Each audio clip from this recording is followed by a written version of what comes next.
live in the YouTubes.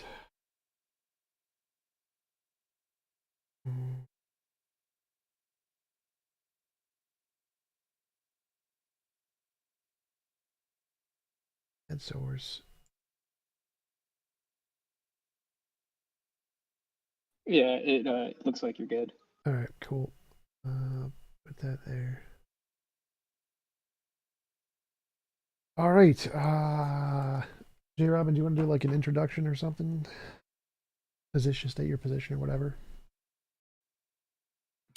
Yes. Let me see here. One second. All right. Yeah. So I'm a Bible believing Christian. I am a Christian who believes that the God of the Bible is real. He's triune, three persons, and that the second person, Jesus Christ, has paid the price for all of our sins. With respect to worldviews, the Christian God is the only God that can ground knowledge, intelligibility, rationality, arguments, and more. Aside from him, you lack one or more of these things, which destroy things that are crucial to the human condition and human experience. Okay, why can't all those be grounded in laws of nature without a mind? Laws of nature? Yeah. What are the laws of nature?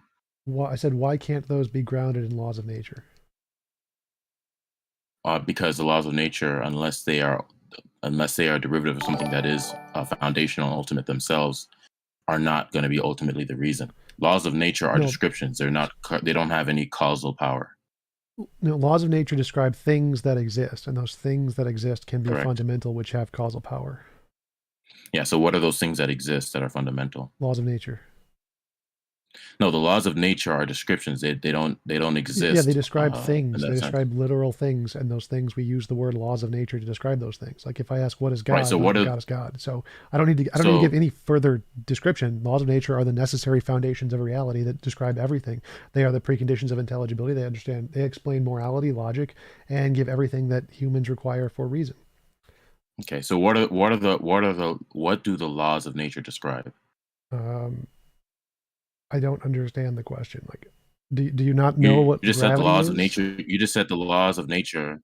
No, I want to get your. I don't want to speak for you. I want to ask you. You have to answer the question. I ask, why can't the laws of nature, which do not entail consciousness, explain all of those things?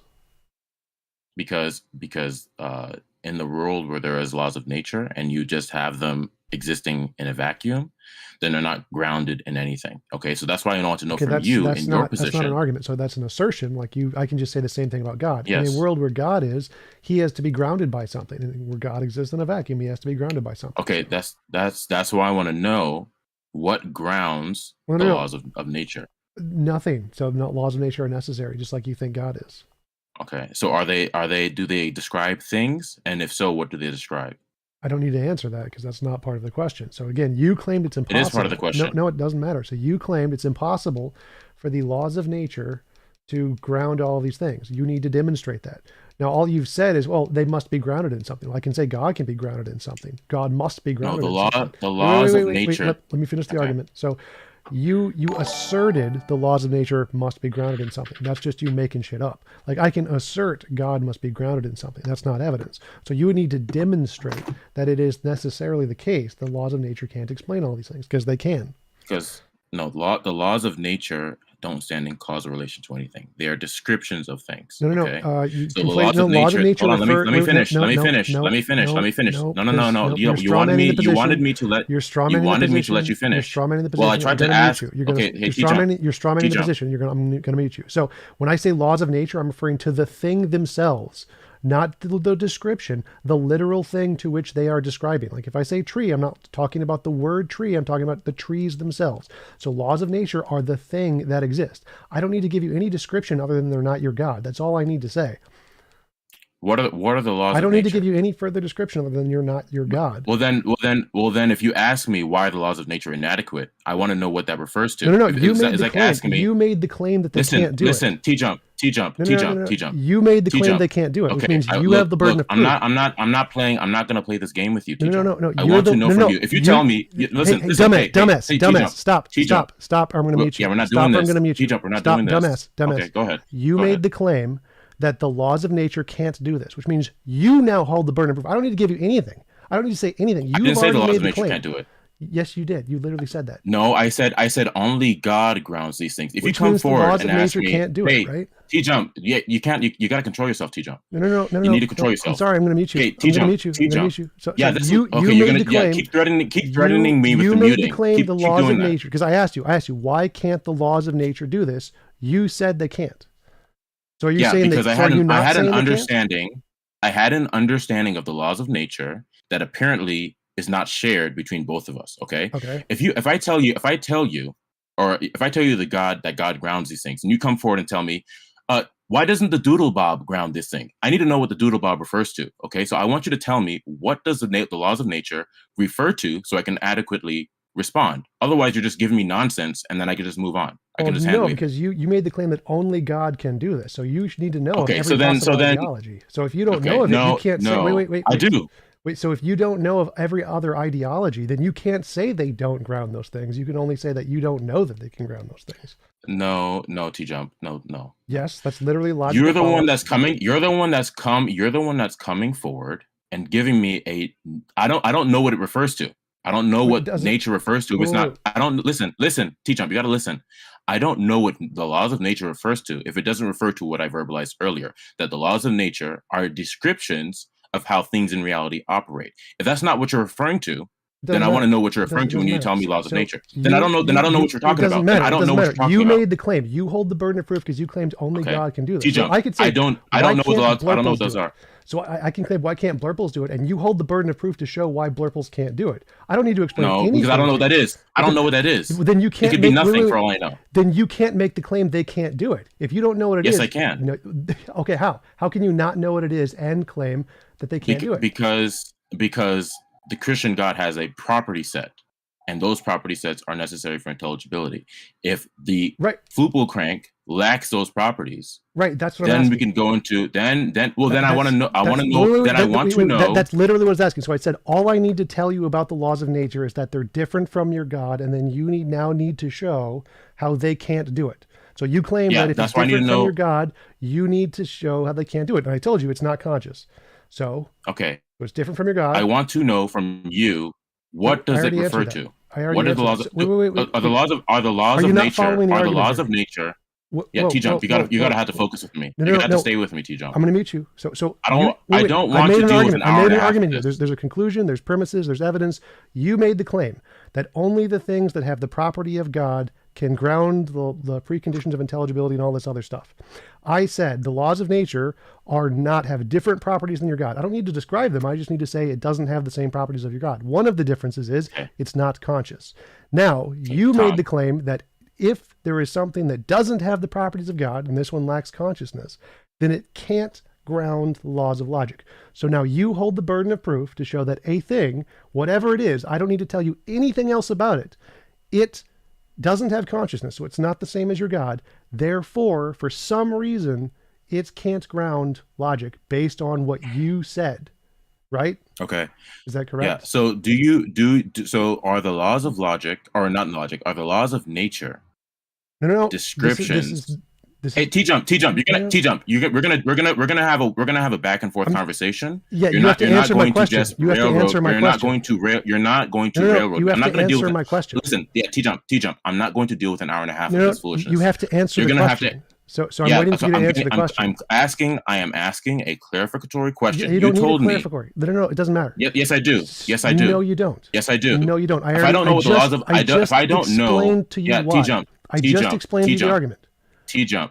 Kid. You gotta come at me with some A game, please. Go back, kid. Please. Kid, go back. So the argument was. Yeah, you're so childish. You're so childish. You're such a kid. Tell me. Yeah, you're the one that's childish. Okay, you're muted. the kid. You're muted. What are you talking about? You're gonna get server muted. So go ahead. Made the claim. Do it, please. You made the claim. Run away. Things that don't have God's properties can't explain the laws of nature. So I gave an example. Laws of nature. They do not have one of God's properties. Consciousness. Now, based on your argument, I need to tell you nothing else because you're a dumbass. It lacks one of the God's properties. Therefore, based on your dumbass claim, they can't ground anything. They can't ground laws of logic. So now I need to tell you nothing else just because You made the claim that if it lacks any of God's properties, it can't do this. I give you any object, I can name it blurples or whatever you used before, and say it lacks one of God's properties, consciousness, then from your own dumbass argument, you now hold the burden of proof to show how that thing which lacks that one property, whatever it may be, whatever else it may be, can't ground logic because it lacks this one property of God. You need to know nothing else about it. So until your dumbass can explain how it lacking that one property, whatever else it may be, can't ground everything, you've lost the argument, because I've shown it can. So yeah, that's the only thing you have is little childish insults, and it's not. Yeah, it's nobody's batting an eye. Okay, you didn't debunk anything. I So you're telling me. Let me get this straight. Okay, you believe that the ultimate to all of reality, the reason why anything is, can be, and cannot be, you're calling that the laws of nature, correct? Yes. Okay. So are you gonna answer my question, or this thing you're calling the laws of nature, this ultimate, it has properties, and one of the properties is that it doesn't have a mind, correct? No, that's just one of the properties it doesn't have. That's not a property. Well, that's what I meant to say. One of the properties it doesn't have is that it's not a mind. Okay, sure. Good. So then you lack your ability to know anything. Okay.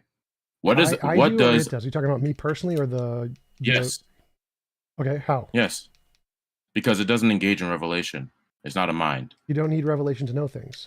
Or I should ask, why do you think you need revelation to know things? Because revelation refers to communication, one information from one mind to another. If you don't have that connection, which is necessary, minds are necessary for that connection, then you don't have knowledge. Because in a worldview, in such a worldview, you either have you're either operating as that which is ultimate and omniscient itself, or you're receiving revelation from that which is ultimate and in and of itself. Otherwise, you're left with your own mind, and your own mind as a finite being is unable to surmise and apprehend the nature of reality by itself, because you're finite by definition. Okay, I'm looking at the definition of knowledge on every single philosophical book ever, and none of that is in there. So knowledge is a justified true belief. Nothing that you just said is anywhere in the definition. So how are you defining knowledge? Oh, I'm defining it the same way you are. Justified true belief. You can work with that. Yes. You can have a justified true belief without revelation. So I'm not seeing the connection here. No. In this world, you cannot, because whatever thing you're appealing to is ultimately going to be grounded in nothing. Whatever fact of the matter, whatever state of affairs you're referencing, you, as a finite mind, as a finite creature, you don't have any grounds or basis to make any assertion of reality because you're finite. Okay, so which part? It literally just follows. It just follows by definition. No, it doesn't. So which part of justified true belief can you not have without revelation? You don't have the justification. Okay, what do you need for justification? You need access to what is foundational and fundamental. Why would you need that as a justification? Because that's going to be grounding for everything else that does exist. Otherwise, you don't have grounding for everything else that does exist. Well, you don't need that for knowledge. Correct. So why do you need that? Why do you think you need that for knowledge? Yes, you do. Why do you think? Because otherwise, because if you're operating from a system where that which is ultimate is not there, or that which is ultimate is unidentified, then you're just referring to proximate starting points from a metaphysical void that emanate out of a metaphysical vacuum or metaphysical void. And why can't those in such a world? So because that's not how reality. Because in a world where there is just a metaphysical void, whatever proximate facts that you refer to, things like laws of logic, that everything that does occur is emanating out of a realm of randomness or chance. Every state of affairs in existence is spontaneous. So whenever you make an appeal, let me finish. Let me finish. I know what you're talking about here. I know that. Let me finish. So when you make an appeal, to that which is ultimate, when you make an appeal to that which is foundational to all of reality, when you do that using proximate facts, your proximate facts are not actually representative of the nature of reality in such an instance. Definitely can be. Now you're not in any different. Let me finish. TJump. That seems to be like your main point. I want to like that. You have to let me finish. You have to let me finish. You have to let me finish. You have to let me finish. Is this how you get by in debates? Is this how you get by in debates by over talking people? Hold up. So is this the only way you get by? Wait. Your main point seemed to be that if you don't have access to the ultimate thing, then your proximate things can't accurately represent the fundamental nature of reality. Is that your argument? Right, they wouldn't, by definition. How so? Like, for example, I can think evolution is true. Let's say evolution is true and there's no God. And evolution comes up with an idea that the world is round. Now, it could be the case the world is round, metaphysically. Even if I don't have access to the ultimate nature of reality, that could be true, that the world is round, and I have a belief the world is round. Therefore, I have a belief that corresponds to the metaphysical nature of reality, even though I don't have access to the metaphysical nature of reality, right? Yeah, but that, epistemically speaking, that would just be an epistemic random occurrence. That wouldn't be justification. Random. What is a random occurrence? No, it wouldn't be justification.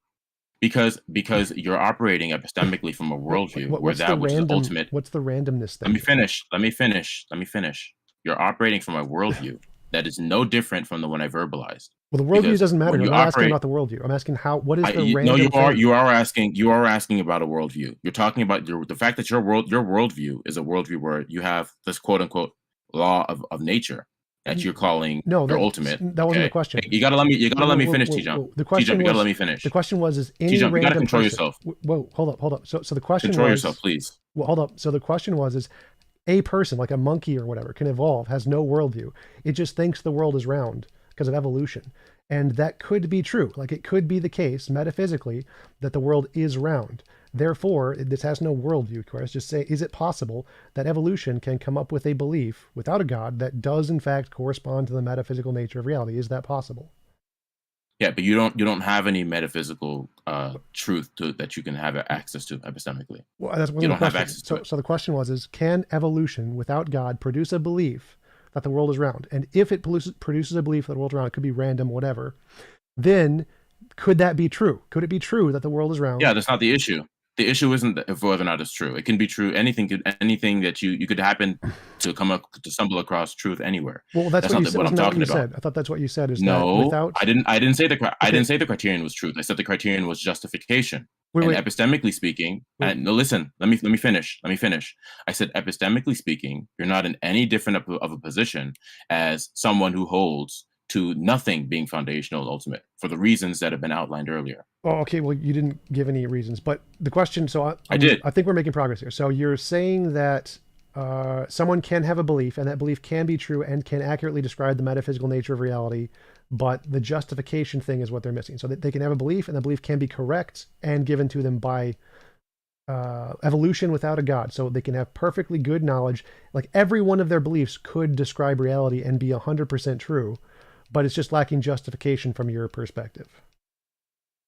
Well, not every belief, not necessarily. For example, in the worldview, let me finish. No, I agree. I didn't say necessarily. So I said it's possible that every belief they have could be true. So I didn't say it was necessary. Yeah, that's perfectly fine. Okay, because and this is exactly what I was referring to with the parallel instance with a worldview where there is no ultimate, and it just so happens to be that that randomly the world that has spawned out of this ultimate realm of just a void and a vacuum is where there is no coherence. But the problem is that you may have a consistent framework. Yeah, you may have a consistent framework. Let me finish. I'm not following. You may have a consistent. What you're saying. You may have a consistent internal framework, but it's not actually going to be reflective of the broader or outside reality. Well, that's the part I'm asking. How do you know? Wait.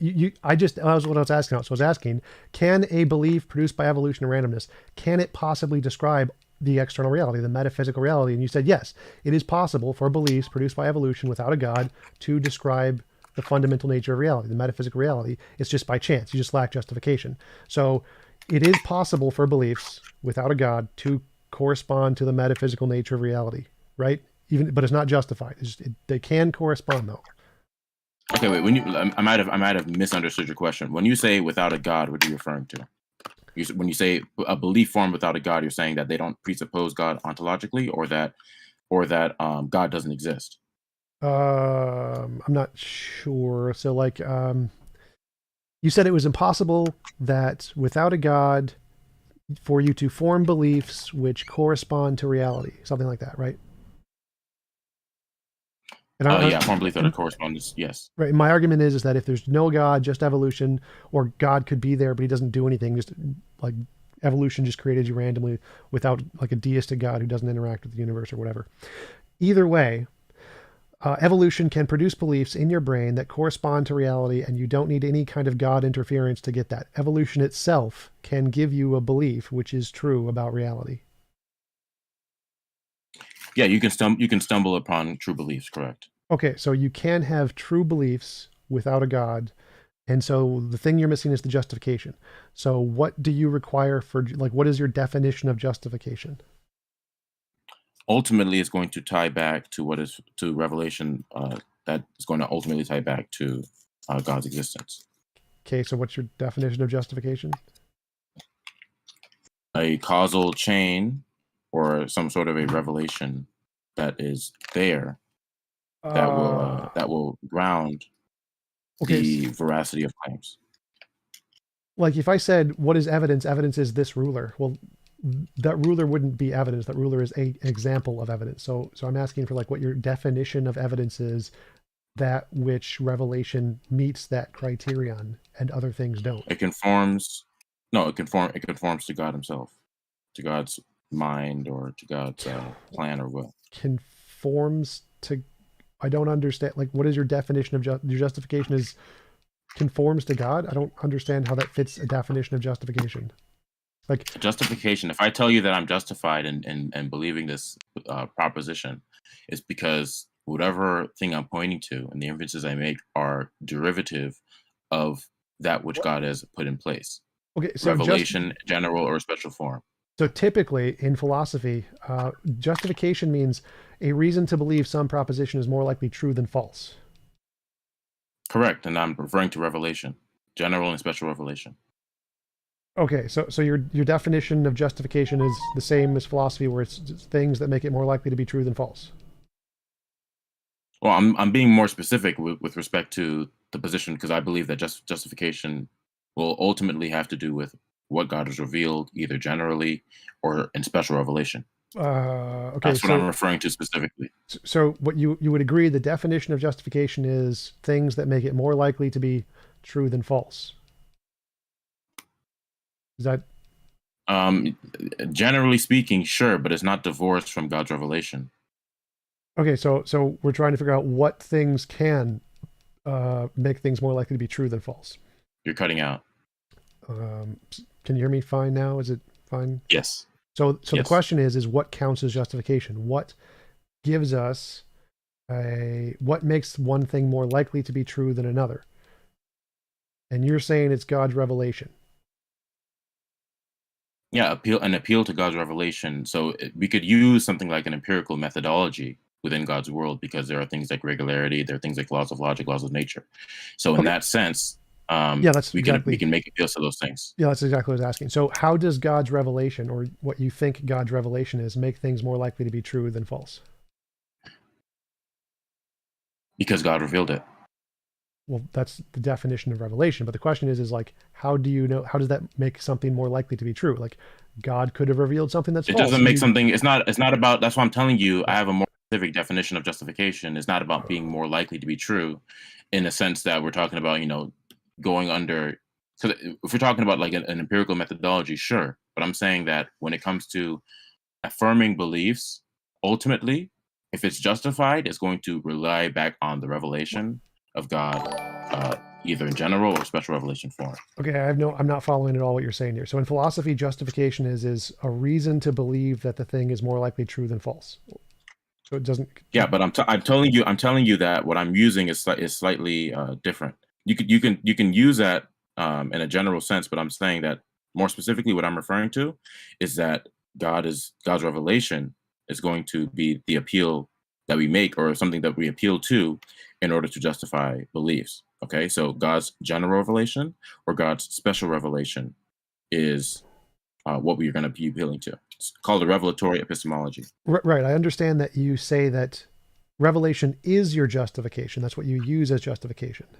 That's what you use. Yes. To Let me see if I can phrase it this way. So the reason you think math and logic are true or whatever is because you have revelation from God. So revelation is the justification you are using. But revelation isn't the definition of justification. Like the definition of justification would be the reason why something is more likely to be true than false. So the reason why it's more likely true that logic works or whatever is because you have revelation of God. Is that accurate? Sure. You could phrase it that way. Okay. Yeah. So the question is how does getting revelation from God, or what you think is revelation from God, make something more likely to be true than false? No, it makes it true. Not about being more likely true or false. That would be the. So I'm telling you, I'm not using that. Yeah, I think I understand what you're saying. So this isn't a probability thing. So it's like saying if it makes it 100% more likely, that's still more likely. So 100% it's necessarily true. So if it's making it higher than 50-50 or higher than 0, then it's making it more likely. So even if you think God's revelation is perfect and gives you 100% knowledge, that would still be making it more likely to be true. So it's 100% more likely. So the question is then God's, yeah. I mean, if you're talking about the fact that God is always truth revealing, then that's what I would tell you. God is always truth revealing, and so anything that has been revealed and is established to have been revealed, then that's how you know that God has revealed something truthfully towards you. Right. So the question is how do you know that your revelation is correct and not a delusion? Aliens. Because the Christian God, by the way, I'm not claiming that everything that I claim to know is actual knowledge, but there are certain things that you do know infallibly, and one of those things is the existence of God, actually. Right. Okay? So because he's made himself clear. Right. So like of all the things that are revelation, I don't know what that list is, but of all the things that are revelation, how do you know those are all true and not just things that have been made up by aliens to mess with your head, essentially, or because they've been revealed. Okay, so could aliens or a scientist stick an electrode in your brain and make you feel like some fact was revealed by God? Sure, but we're not talking about that. And at that point, we're not talking about what is foundational or ultimate to all things. The Christian God is, and he is the reason why anything is, can be, cannot be, necessarily why there is knowledge, why there's intelligibility, rationality, arguments, etc. Okay, so the question was so if scientists or aliens can make you feel like any proposition X is revealed and foundational, does that mean it's justified? If scientists stick an electrode in your head and make you feel falsely that this is a no, then by definition it wouldn't be justified. By definition, if it's false. Okay, so if you have a revelation, or it wouldn't be knowledge. It wouldn't be knowledge. Yeah, at that point. Absolutely. So the question would be is how do you know any of the things that you see as revelation aren't like that? Aren't things that have been put into your brain falsely by aliens or hallucinations or delusions? Because God exists and he's foundational to all of reality. All you're doing by inputting this thing, you're just adding another variable to the equation that doesn't actually answer the real question as to what it is that's going to be the reason why anything is, can be, and cannot be. At that point, you're not actually addressing the question. You're just pushing the can further down the road. I'm asking you a question. Or not question, but you're not addressing the issue. You're just pushing the can further down the road. So the question, the issue here is what is it that is foundational, ultimate to all of reality, and the reason why anything is, can be, and cannot be. Right. So you claim that. So let me finish. So adding a variable of scientists and electrodes doesn't change what it is that's foundational and ultimate to all of reality. Okay. So I couldn't be wrong. Right. You're asking me, could I be wrong about certain things? Yes, but not with respect to God's existence. That's not something you could be wrong about. Okay.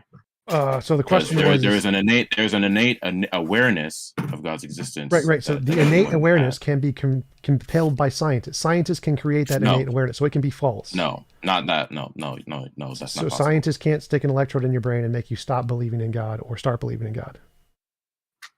Not the way that God would be able to. No. Because we can do this. We've done this in a lab. We know we can stick an electrode in your brain. There's the damage to the corpus callosum can cause different parts of your brain to be religious and non-religious. So we know we can literally. Yeah, those are just like little generalized studies. Those don't actually address whether or not people have an innate or a precognitive awareness as to who God is. You can't have precognitive awareness. That's literally a contradiction. Well, you know, in a sense that is innate to our very experience. Okay, so if scientists can manipulate your beliefs like that, and they could be produced by aliens, then how do you know that innate belief that you have isn't false? Because the innate belief is not in the same category of beliefs that we're talking about here. Well, that's what by innate belief. What I mean is literally the thing you're talking about. So whatever you call. Okay, well then it's not in the category. It's not in the category of these other beliefs that you're talking about that are just like proximate starting points. We're talking about what is foundational. No, so you have a belief that God is foundational. That belief could be produced by aliens, therefore it could be false. So how do you know that that belief? No, it couldn't. No. Okay, that's the claim. How do you know that?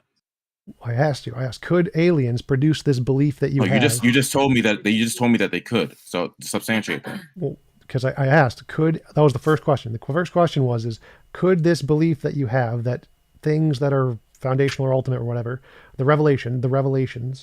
the revelations be a product of aliens messing with your brain? Not with respect to the existence of God himself. No. So how could possibly other things, but not with respect to the God's existence. Okay, how could aliens of a sufficient technology not mess with your brain to cause this belief and have it be false? Because God has said that no one is without excuse, so everyone's going to have an innate awareness of God's existence, and so somebody taking it away is not going to be. It's not going to change that. So that belief is a part of the things somebody aliens, attempting to change. So that both the belief of the revelation and that in the revelation are both things the aliens put into your brain. How do you know that both of those things aren't just? Because God revealed that cannot be the case. Okay, but that's also the thing. That's the only answer. That's the only answer I'm going to give you. So if you want to keep answering me that for the next hour, then you can. For a little bit. So I'm not going to give you a different answer. So God's revelation plus in God's revelation, it says that no one has an excuse, and those things are both in the revelation. They've both been placed into your brain. Both of those things could have been placed into your brain by aliens and be false. And you're saying they're not. How do you know that? How do you know? Because it's logically possible. So there are laws of logic, for example. Is that what you're telling me? There are laws of logic. Well, I asked you. So I asked you, is it possible that aliens? You just made a claim. You said no. You just made a claim. Yeah, you don't. The problem is that you don't want to actually be held to account for the claims that you're making. I asked you, is it possible? I asked you, is it possible for aliens to do this? You said no. So I'm asking, how is this not possible? I'm not understanding how this is not possible. Because God has revealed that that's not possible. That's the only answer I'm going to give you. So if you want to keep asking me the same question for the next hour, you can. Right. So you're not going to get anywhere, though. The problem is that you don't understand because you don't want to understand. Right. So I'm asking you who understands. Let me finish. God has revealed certain things that you cannot be wrong about. One of those things is that he exists himself. Okay. And that's not something that one can be wrong about. Everyone has an accurate and a sufficient presentation of God's existence, as Romans 1 says, that no one is without excuse because that which can be known about God has been made clear to them. So everyone has an innate awareness of God's existence. Everyone.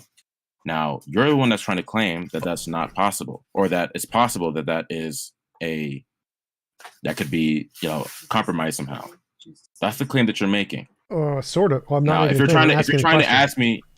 So my question is... You made numerous times you made the claim that could be compromised by somebody else. That's because you said it correct. So I asked you, is it possible that this could be produced by aliens? You said yes, then you said no. So the question No, because I didn't understand your question. That's fine. You said foundational beliefs, and I said, okay, there are certain foundational beliefs that some people may have that are not true or whatever. That's fine. So with respect to God's existence. Perfectly fine. So you said that these certain foundational beliefs can't be produced by aliens or someone with sufficient technology to mess with your brain. What is your evidence to support that? God's revelation. So the revelation is the thing that's supporting the fact that the revelation can't be a delusion. Well, God's supporting that, and I know that because of his revelation. Right. So your revelation, the reason you know your revelation is true is because of the revelation. Correct. It's known as a revelatory epistemology. So every question of knowledge is going to be answered by revelation. So circular reasoning, viciously circular, that proves that it's completely unfounded, essentially. It's not viciously circular. Okay. Actually, what's the difference? It's not unfounded either. What's the difference between vicious and virtuous circularity, and how is it not vicious? because we're referring to that which is foundational and ultimate, and in that sense, or in that with that regard, there is nothing higher to that. Okay, The question was what is the definition of vicious and the definition of virtuous circularity? Like, what are the criteria on that? I didn't say vicious. You're the one that said vicious. Right. I said it's viciously circular. So if it's viciously circular, that means you can justify anything using the same viciously circular reasoning. You said it's not viciously circular. So I mean, if you don't want to make that claim, that's fine. So so it's not viciously circular. What is the criterion that makes something viciously circular? And how do you know if it's not with respect to what is foundational and ultimate? Okay, that's not correct at all. So that's nowhere in the definition of vicious circularity. Well, then that's the definition that you're using. When I say vicious circularity, Stanford Encyclopedia of Philosophy. Yeah. You asked me how I define something, so I'm telling you how I define it. If it's different from how someone else defines it, then that's a different conversation entirely. That's fair. Okay? So in philosophy, in the philosophical definitions of vicious and virtuous circularity, that would be viciously circular, and you can say it's not by your definition, but by the definition in every philosophy textbook, it's viciously circular. Would you agree? Okay. Can that which is ultimate appeal to anything independent or higher than itself? Well, I mean, would you agree to the question? No, I don't agree to it. Can that which is ultimate? Why not? Can that which is ultimate? Are you telling me it was a question that do people agree to a different definition of vicious circularity? Is that what your question was? No, or is that the question is by that definition that all the philosophers agree to, what you just gave would be viciously circular. I don't know what all philosophers agree to, so I'm not going to agree or disagree to that statement. That's fair. I want to know from you. I want to know from you. I want to know from you. I'll let you ask it. So I just want to know for the audience. Yes, that is viciously circular by the definition used in every single philosophy textbook. Okay, go ahead. Okay. So I want to know from you, can that which is ultimate appeal to anything independent or higher than itself? Without know what that means. Like, I think what is ultimate doesn't have a mind, so it doesn't appeal to anything. Well, is there anything higher than what is ultimate that is going to substantiate that which is ultimate is real? No. And that which it reveals is true? Okay, good. So then it would have to only appeal to itself. It could only ground itself with respect to its existence and revelation. Well, it doesn't appeal to anything, and it has no revelation. And I showed revelation is viciously circular, so that's not required. No. When we're appealing to that which is ultimate and foundational to all of reality, either its existence is going to be verified, or its existence is going to be causally linked or causally derivative from something that is higher or independent of itself. I'm not following. Or not. So look, I'll explain it again. I'm going to say it slowly this time. I'm going to say it slower. So I want you to follow and track with me. When we're appealing to that which is ultimate, either it will be the case that its existence and that its revelation are causally verified. This is true in virtue of something, and this thing is true in virtue of is higher than or independent of that which is ultimate. Is that possible logically? No, if it's ultimate, then it's ultimate. So you're just giving me the definition of ultimate, but I'm not following how this is relevant. So yeah, I agree. I agree. There's a necessary thing. If you're using vicious and virtuous in the sense that you're talking about, I'm not really interested. I don't care.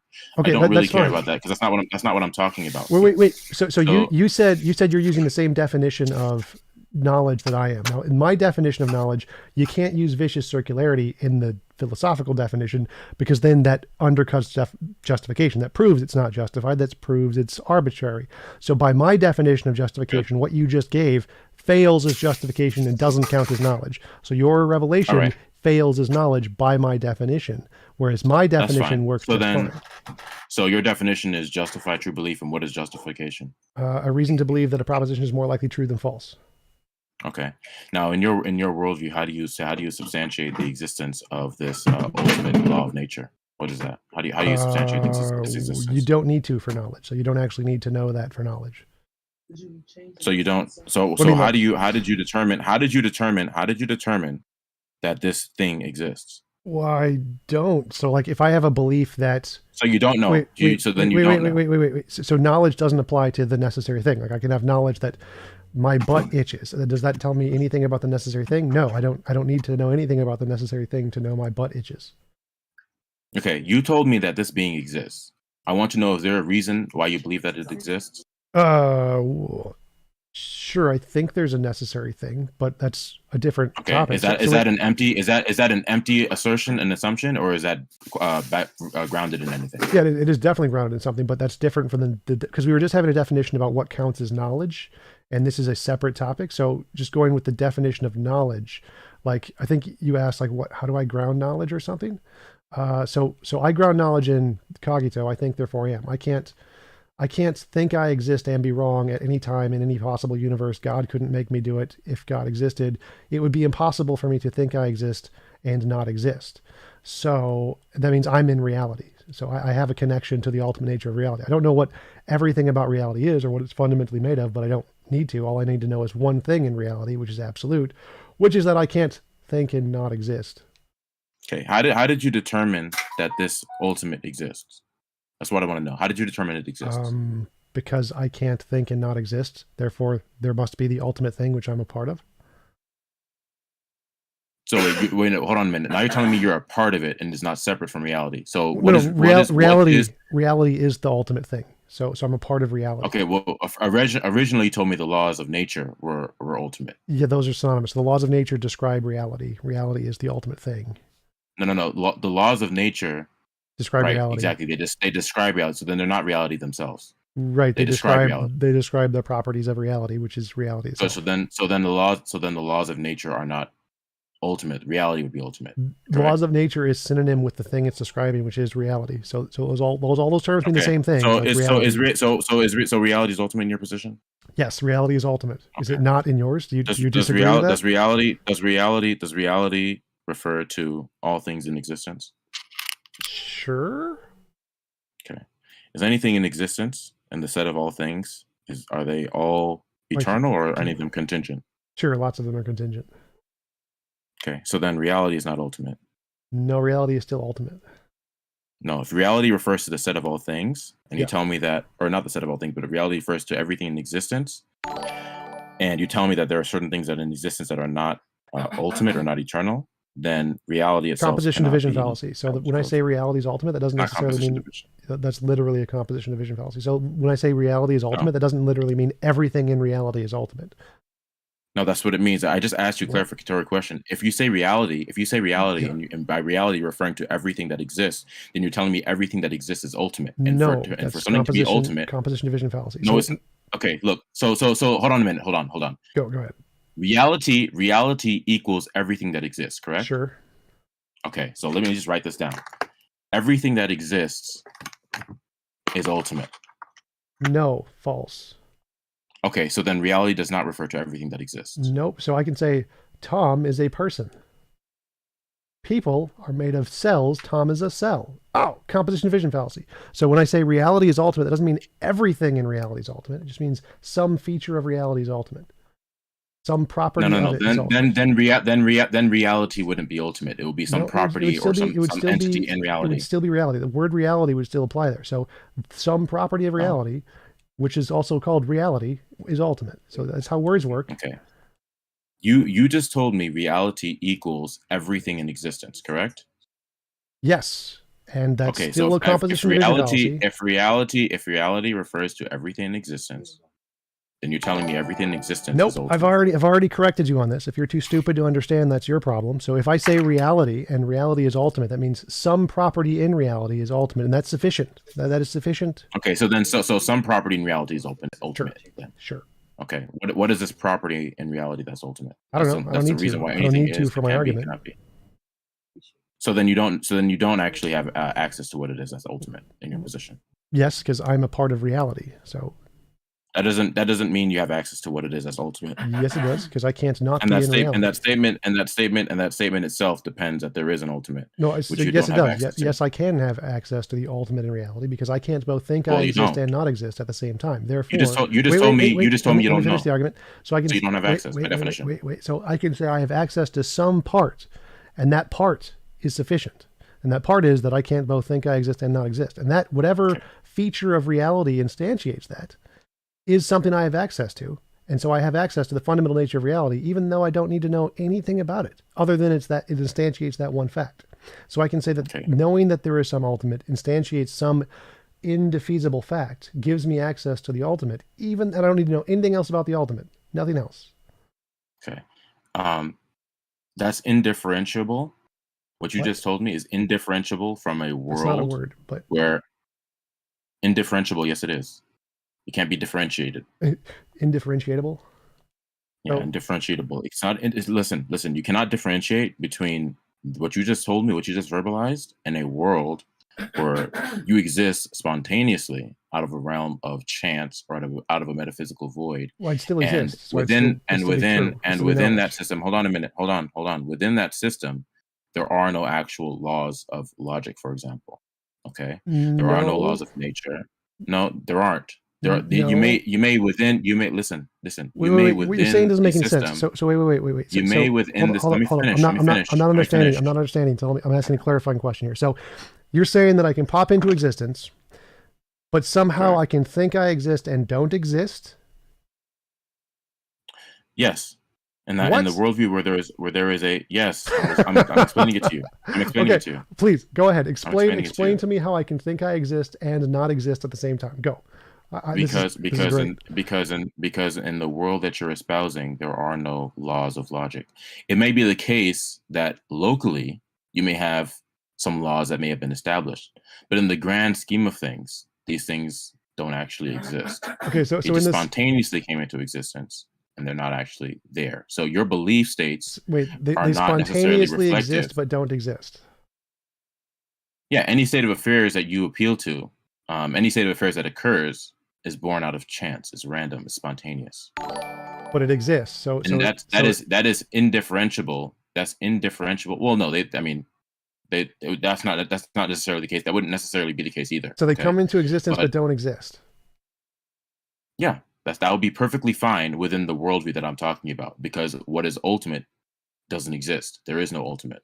Okay, so you have contradictions. You have incoherency. Well, what you have contradictions. You're saying a contradiction. So in your worldview, there's clearly a contradiction because you think that things can exist and not exist if your worldview is false, which is clearly a contradiction.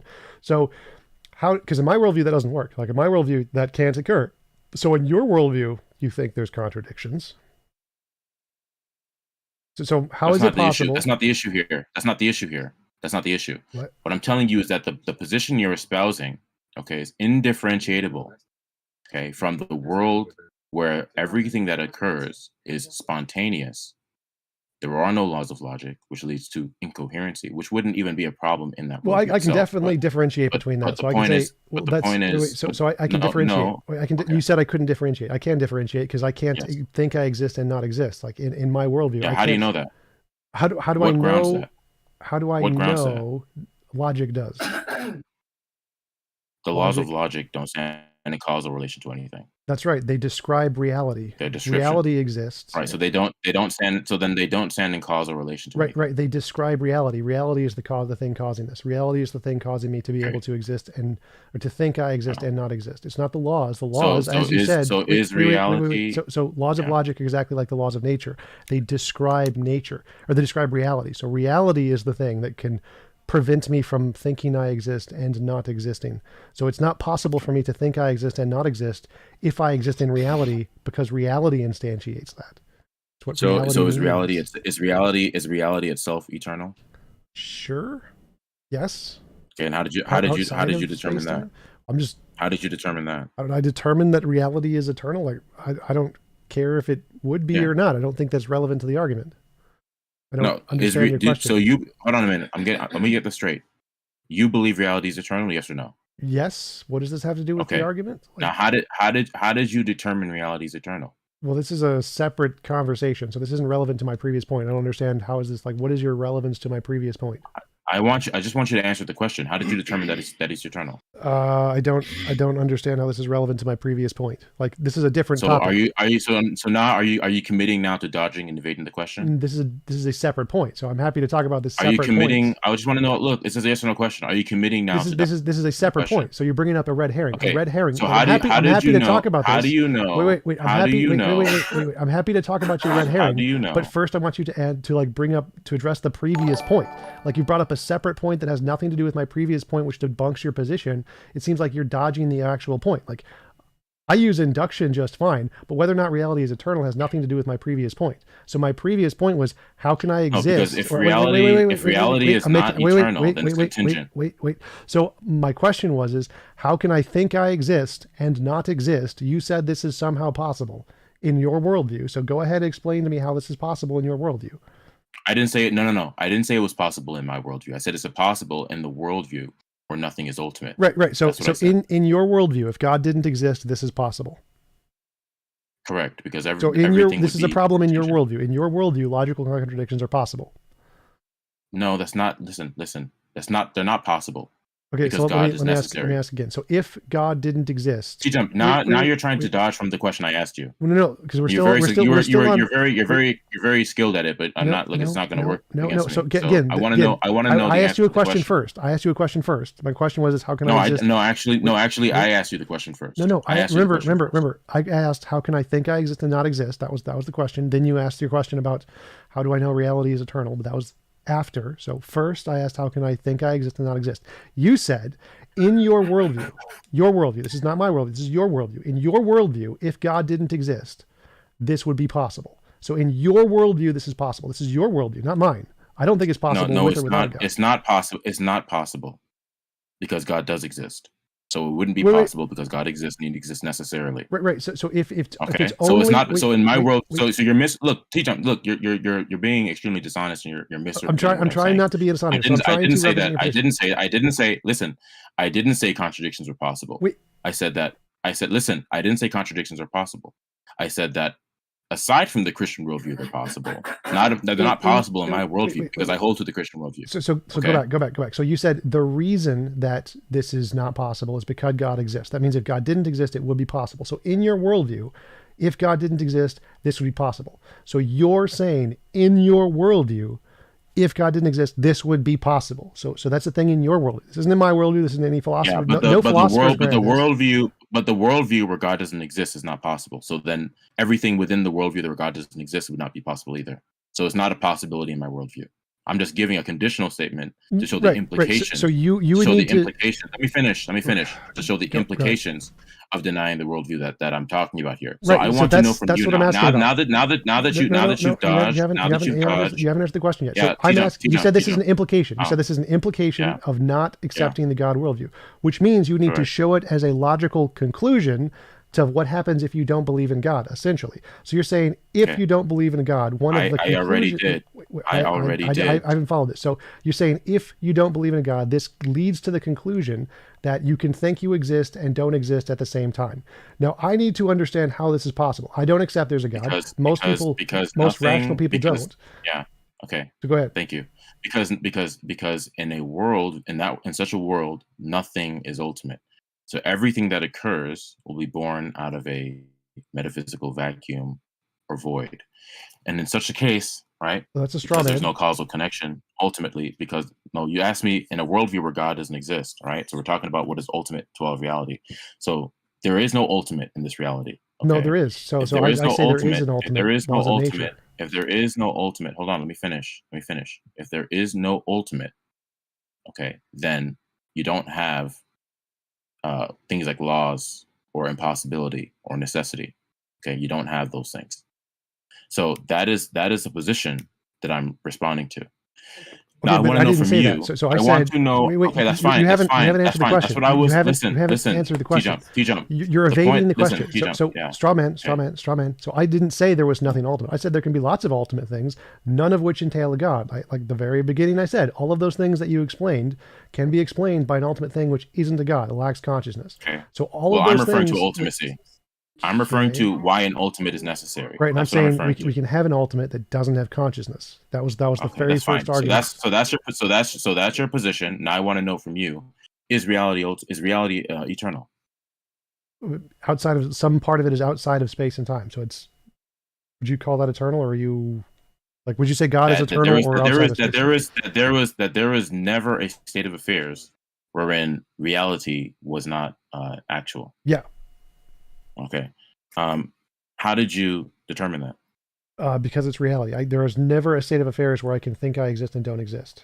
Therefore, I can conclude reality is eternal. No. Listen. That Did literally reality exist before you did? Did reality Yes. exist before you did? Yes. Okay, good. So I want to know. So your little subjective experience isn't relevant here. Yes, I want it to know is. from you. I want to know from you. How did you determine that reality is eternal? Because I can't think I exist and not exist ever at any time in past, present, That future. has nothing to do with whether or not reality is eternal. Yes, it does, because it tells me a immutable fact that's true in all points in fact in reality. That is, whether it's inside of time. All you're telling me is that you can't conceive of existence and non-existence. That doesn't tell me that reality could have popped into existence yesterday. Listen, reality could have popped into existence yesterday. What did it pop into existence from? You could still verbalize. Yeah, it could have spontaneously come into existence. From what? Out of nothing. Nothing is reality. If nothing existed, that would be reality. There was nothing. If there was nothing, that would be reality. So reality would still exist. No, because nothing literally means no thing. So then that wouldn't be reality. If nothing was there, it would be reality. Reality would be nothing. If there was nothing, reality would entail nothing. That would be reality. Okay. So reality is all things that exist at all times, which if it was nothing, nothing doesn't exist. Nothing doesn't exist. So what you're saying is incoherent here. So I can say, even if there was absolutely nothing, that nothing would still be nothing. And that would nothing. You're reifying nothingness. That's the problem you're running into. No, it's just a negative property. So if there are negative properties, those negative properties can still be described by the laws of logic there. So the nothingness would still be reality. So what you're saying is incoherent. Reality can't pop into existence. Reality is always necessarily there, even if there's nothing. So reality can't randomly pop into existence. Complete gibberish. That's like saying, can God randomly pop into existence from nothing? No, because you're telling me reality is all things that exist. That's what you told me, correct? Yes.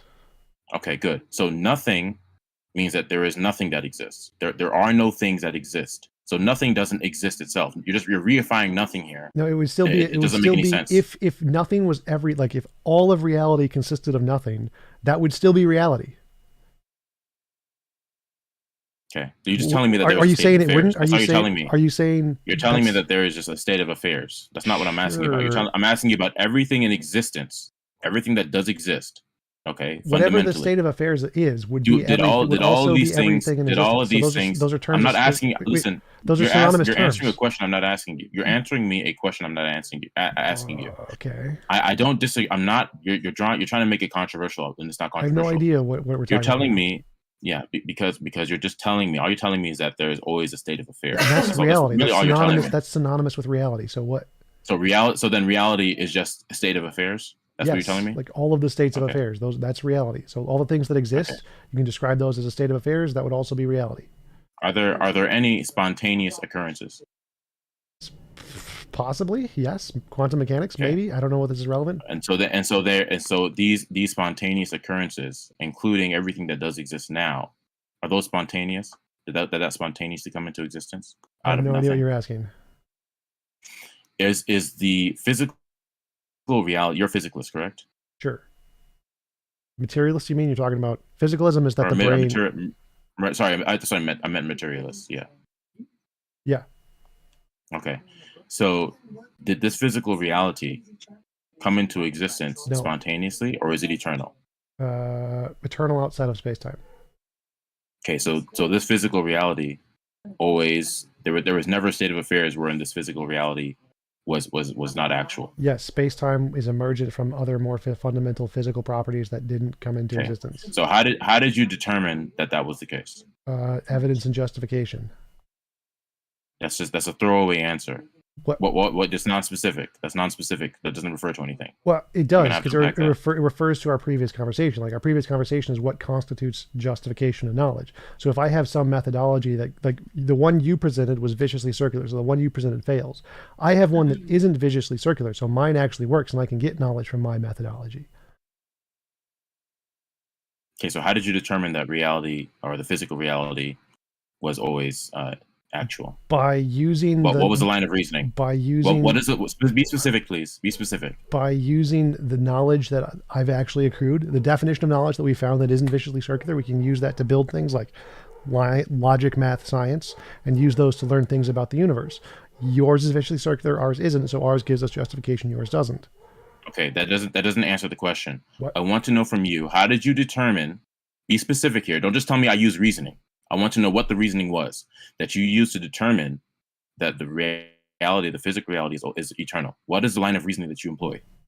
The definition of knowledge I use. So what is your, like, the point I'm bringing up here is that you're gonna have to be more specific. You're just dodging and evading now. You're being nebulous. Justified true belief. So I have a justification, I have a belief, I have a justification, and it's true. So it's knowledge. Okay. What are those beliefs, and what led you to that conclusion?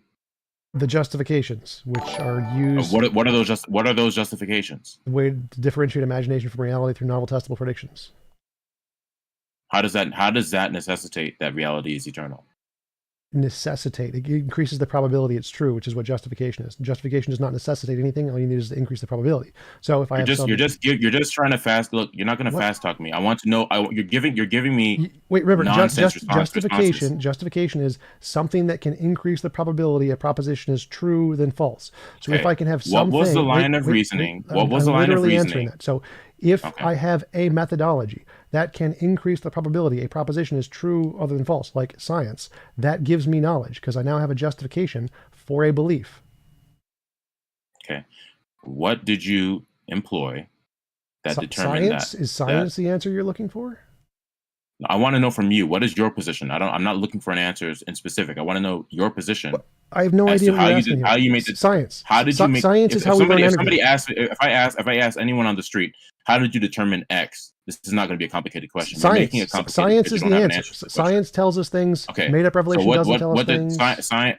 Science is provisional. Okay. Provisional? Yes, science is provisional.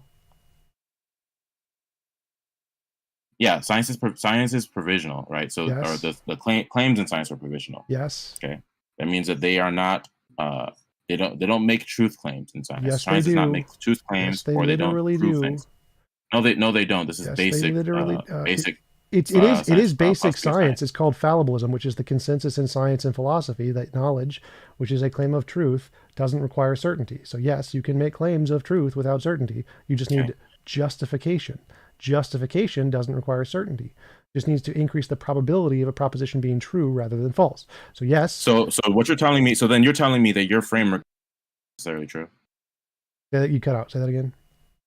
You're telling me that your framework isn't necessarily true? Yes, it's probabilistically true. It's what justification means. You don't need to be. Yeah. So then your framework is contingent. No, the probability doesn't make a framework contingent. So the question is that you're disagreeing with the consensus in philosophy in every field of science that knowledge is fallible. I'm not claiming.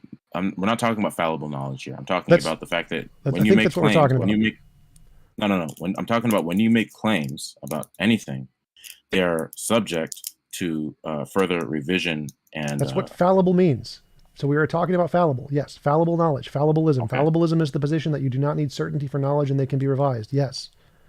Correct. Okay. So then I want to know from you, when you say I use science to determine that reality is ultimate or eternal, what specifically are you referring to? It says that. I have no idea what you're talking about here. So remember, I have a justification. What are you referring to specifically? It's a very simple question. I don't need. You're just telling me. Okay, so good, fine. I use science to determine that God exists. Do you accept that? You could. That'd be great. You have evidence. Give me evidence. Are you gonna? No. My science is a proprietary science that I've discovered, and I didn't determine that anything is true outside of this framework that I've discovered. Okay. What? So if you're asking for my framework is justified true belief. Justification is something that can increase the probability of something being more likely true than false. Something that does that is novel testable predictions. Novel testable predictions give us science. Science gives us physics. And physics tells us that quantum fields created stuff. Okay. So which part of that was what you're telling me specific? No. Okay. So because it doesn't tell me how you reached a conclusion. Therefore, the physical reality is ultimate or eternal. It doesn't tell me that. I don't understand your question here. So, like the conclusion that you're reaching. We only have evidence of physical stuff. Physical stuff is the most base thing we've ever discovered. Everything we discovered is more and more physical. Therefore, it's inductively concluded that it's physical stuff all the way down. Yeah. Look. I think it's clear to everyone here. I'm trying to answer your question here. Like I have no idea what you're asking. No, you're not. You know you're not either. Look, it's clear to everyone here that you obviously don't know what you're talking about. Look, Well, I clearly do. Like I've given you philosophical definitions. No. Listen carefully. All you've given me are throwaway answers. Science is not. I determined this because I just reasoned that way. You're not being specific. What was the line of reasoning that you used? What was the scientific thing that you used to determine? You want the papers? Are you asking for the papers? Like the scientific papers? I want you to tell me. I want you to tell me what you employed that therefore showed, okay, therefore novel testable predictions done in the papers of emergent spacetime and the amplitude-hedron. What predictions? Do you want the papers? Is that what you're asking for? Are you asking for the papers? Like I don't have them memorized. I want you to just tell me. I just want you to tell me. I don't have them memorized. I don't have the papers memorized. Do you want me to send you the papers? Like what does this have to do with you can send me whatever you want to. I want you to answer because you made this determination. Yes, and I want you to tell me based on your position. So I gave a fully sufficient answer here. So I have wait. So I have a fully sufficient answer here. I have justification. Knowledge is a justified true belief. I have a belief. I have a justification. It's true. I have knowledge that's grounded in based off of the cogito, where I can ground my logic and my math based on reality. I can fully explain everything you just said. If you want to go into a detailed analysis of the actual testable predictions presented in the paper themselves, you can go bother the authors of the paper. I gave a sufficient answer here. Your answer is God told me so, and the reason God told me so is because God told me so, which is viciously circular. Mine is not viciously circular. That's not what I said, actually. That's not what I said. Yes, that's not what I said, actually. You said no. I didn't say the reason God told me so is because God told me so. That's not what I said. You got to focus on what people are saying and not just spew off garbage like you've been. The reason I know God told me so is because God told me so. Is that not what you said? Listen, look. You gotta have to calm down. Calm down. Wait. I'm trying to steal man your position here. So I want to accurately represent your position. What you said is the reason I know God told me so is because God told me so. Is that not what you said? No, that's not what I said. And you know it's not what I said either. What? You're grasping at straws. You're literally grasping at straws right now. I want to know from you. I'm rewinding the video. Hold on a minute. Hold on a minute. Hold on a minute. Whoa. Hold on. You said I'm misrepresenting your position here, so we're gonna check this. Okay. So your position is that you have revelation, and the reason you know the revelation is true is because of the revelation, right? Yes. Yeah. Okay, no, but that's not. God told you so. Different from saying revelation. God told you so. Are those not the same thing? No. You told me that I said that God told me so. Therefore, God told me so, or God told me so because God told me so. That's not what I said. I said I know that something is true, including that God's revelation is true because God revealed it. That's not the same as saying God told me so because God told me so. Revelation. You're just intentionally misrepresenting. Is revelation synonymous with God told you so? Like revelation is God telling you something, right? That's correct. Yes. So revelation. You got a revelation, and the reason you know the revelation is true is because of the revelation, right? Yes. And revelation is synonymous with God telling you so. Right? Correct. Yes. So God told you so, and the reason you know God told you so is because God told you so, right? Yeah, that's different. That's different from what you just said before. That's a literal quote of what I just said. No, you said God told you so because God told you so. That's not what I said at all. How is that different? That's an entirely it's entirely different because I'm talking about epistemology. What you're just talking about is explain to me the difference. Different. Explain to me the difference between you have a revelation, so God told you so, and the reason you know the revelation is because God told you so, and what I said, which is God told you so because God told you so. Like how are those statements different? What is the difference? Reason that God told me, the reason you're telling because that statement is you're telling me God told me so, and the reason that God told me is because God told me. That doesn't even that hardly makes sense. Yes, first of all, I understand what you're saying. So when I say God told you so because God told you so, that is meaning that God told you so, and the reason that you know is because God told you so. It's shorthand. So yes, literally, if God didn't tell you so, like his reason for telling you so wasn't because he told you so. I agree. That's fine. The point of the sentence was God told you so, and the reason you know he told you so is because he told you so. That was the purpose of the sentence. Okay. Right. So and you agree that's accurate, right? That's accurate. Yes. Okay. Yes. Circular reasoning, vicious is circular. Yes. Okay. I want to know from you again, because what is ultimate foundational in your worldview is not a mind.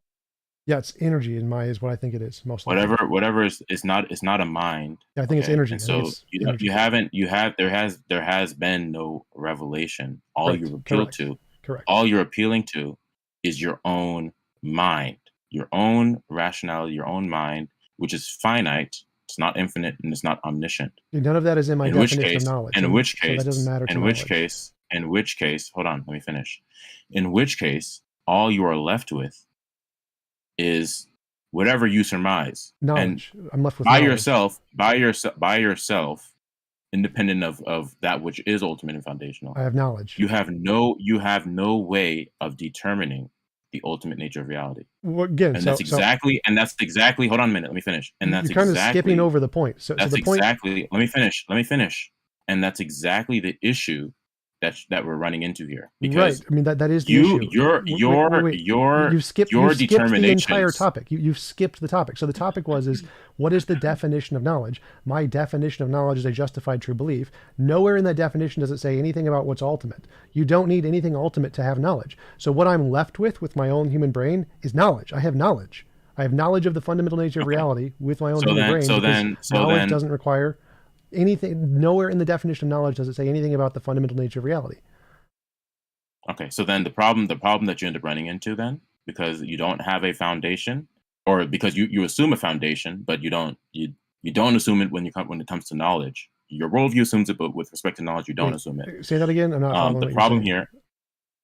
Yeah, you don't assume with respect to knowledge that which is foundational. So your epistemology does not. Your epistemology does not necessitate Correct. that which is ultimate. Correct? Yes. Okay, good. So then all you're left with is a realm where the reality you claim to live in is indifferentiable from a realm where that which exists, all states of affairs, are born out of a metaphysical vacuum, meaning that they are all spontaneous occurrences, or random occurrences. Okay, then how do you differentiate, given your methodology, between a world that is born out of chance and spontaneous occurrence and the world that you claim to believe in now? Because how do you differentiate between that? Because I believe in reality, and what you're describing is reality being not reality. So if something can, if I can think I exist and not exist, that would be synonymous with reality being not reality. I believe in reality, which can't not be reality, because then it wouldn't be the reality I believe in. I didn't say reality not being reality. I didn't say that. I said that the reality that you're saying.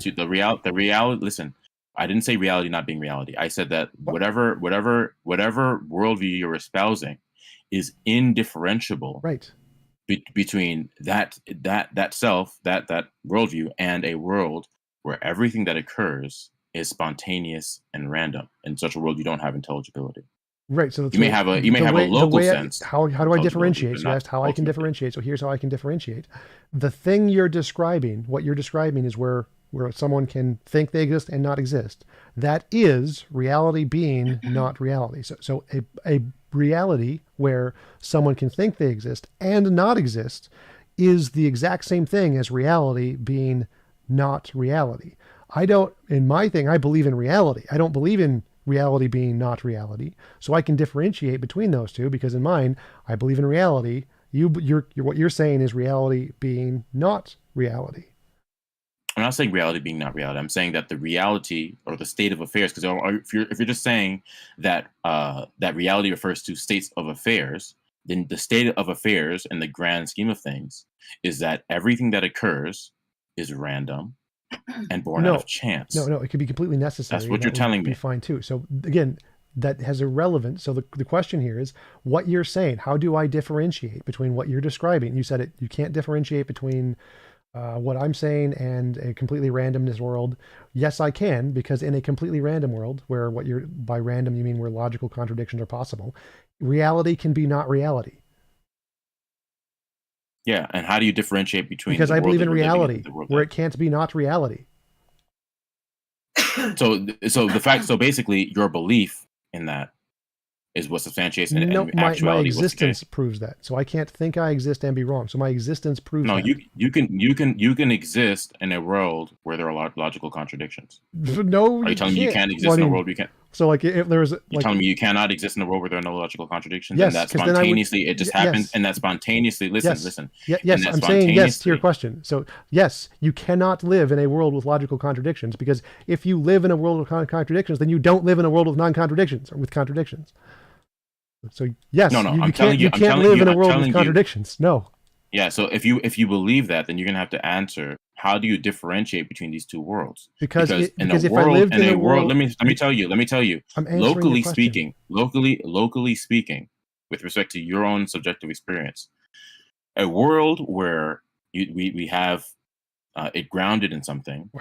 Okay, and the grounding is you just say reality and just the state of affairs. So the answer. Okay, can I answer? or I'm let me trying finish. to answer like No, 4 because times. I'm not done. I'm not done asking the question. Okay, fine. As opposed to a world where it may seem to be the case that it's operating logically, but that realm exists within a broader reality of chance. Okay, so chance doesn't mean logical contradiction. So your definition of chance is wrong. Secondly, reality can't not be reality. I didn't say it didn't mean that. Wait. I did. Literally, no definition of chance means logical contradictions. But I didn't say they did. That's not what I said. That's literally what you're saying. You're saying in a world where there are logical contradictions. That's what you mean by chance. No, what I'm saying is that everything occurs spontaneously. Okay? Now, there would be no logical contradictions, but that's not what chance means. Okay? What I'm saying, the world that you are operating. So you're bringing up two different things. There are no laws, right? Yes, there are laws. There are laws. There is. Those are all laws. Let me finish. Not ultimate. Yes, those exist. Speaking, yes, they are ultimate. They are. They describe reality. Yeah. And there is no God. You're gonna have to stop over talking. You're gonna have to stop over talking. You have to stop getting things wrong. Like so yes, then those exist, in the world that you're talking about here, in this world. In that world, A equals A. Reality cannot be reality. Let me finish. Everything that occurs, every state of affairs, every proposition verbalized is born out of chance. Wrong. So that's a straw man. Okay. Next. No, when nothing is ultimate, then yes, that's what wrong. It means. That's a straw man. If nothing is ultimate. If nothing is ultimate. If nothing is ultimate, listen. If nothing is ultimate, I mean, I've already addressed the straw man. So I believe in ultimate things. Okay, no, it's definite. It's by definition. Your definition isn't evidence. So you making up a definition isn't evidence. It's just you making up a definition. I define your God as a dumbass who's illogical. So your God by definition is a dumbass. It logically follows. No, it doesn't. Okay? There's no logical contradiction. There's no logical contradiction. Where's the logical contradiction? I'll explain it to you. Go ahead. What is ultimate is going to be the reason why anything is, reality. Can be, yes. cannot be. Reality. Okay. No now, doubt. if there is no ultimate, then everything that occurs there is an ultimate. Like, why do you keep going to no ultimate? I know that that's what you believe. I'm telling you that you cannot differentiate between your worldview. I just did. The worldview I just did. You didn't because what you just said. It differentiates. What you just verbalized. Just debunks everything you just said. What you just verbalized. I just disproved you.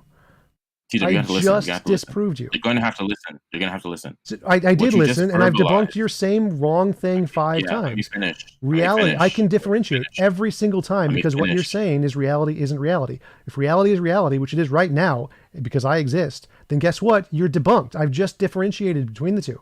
Okay. If reality is reality right now, and I think I exist and I exist right now, guess what? We have logic. The problem is that okay, good. Logic. So then the way you differentiate is you're telling me that reality operates in this way. Reality is reality. Does reality operate this way for a reason? So reality is ultimate, because it's reality. It's a part of its nature. Yes. Okay. Good. So how did you determine the same question again? That's irrelevant to the question. You said it was impossible for this to be the case, and I just demonstrated it's possible to be the case. How I determine it is irrelevant. Epistemology is irrelevant to the ontology that it's possible. I know that. Then why are you bringing it up? Why do you keep asking how do I know? Because it's irrelevant. Because what I'm asking you is a question about how you determine. That's irrelevant to ontology. You just said you know the difference. This is relevant. Wait, you said you know the difference between epistemology and ontology. We're talking about ontology. Is it ontologically possible? We're talking about. I'm posing 2 different ontological states of affairs, but I'm asking you. The question on the table is how you differentiate between them, how you make determinations. And I'm asking you within this system that you're verbalizing. Because the one you're talking about, reality isn't reality. How did you determine? That's how I differentiate. Let me finish. I just answered. Let me finish. You've already finished 5 times, and I've given you the answer 5 times. So the answer that is all you're doing is repeating the same. I'm going to mute you. Wait. I'm going to mute you. Go ahead.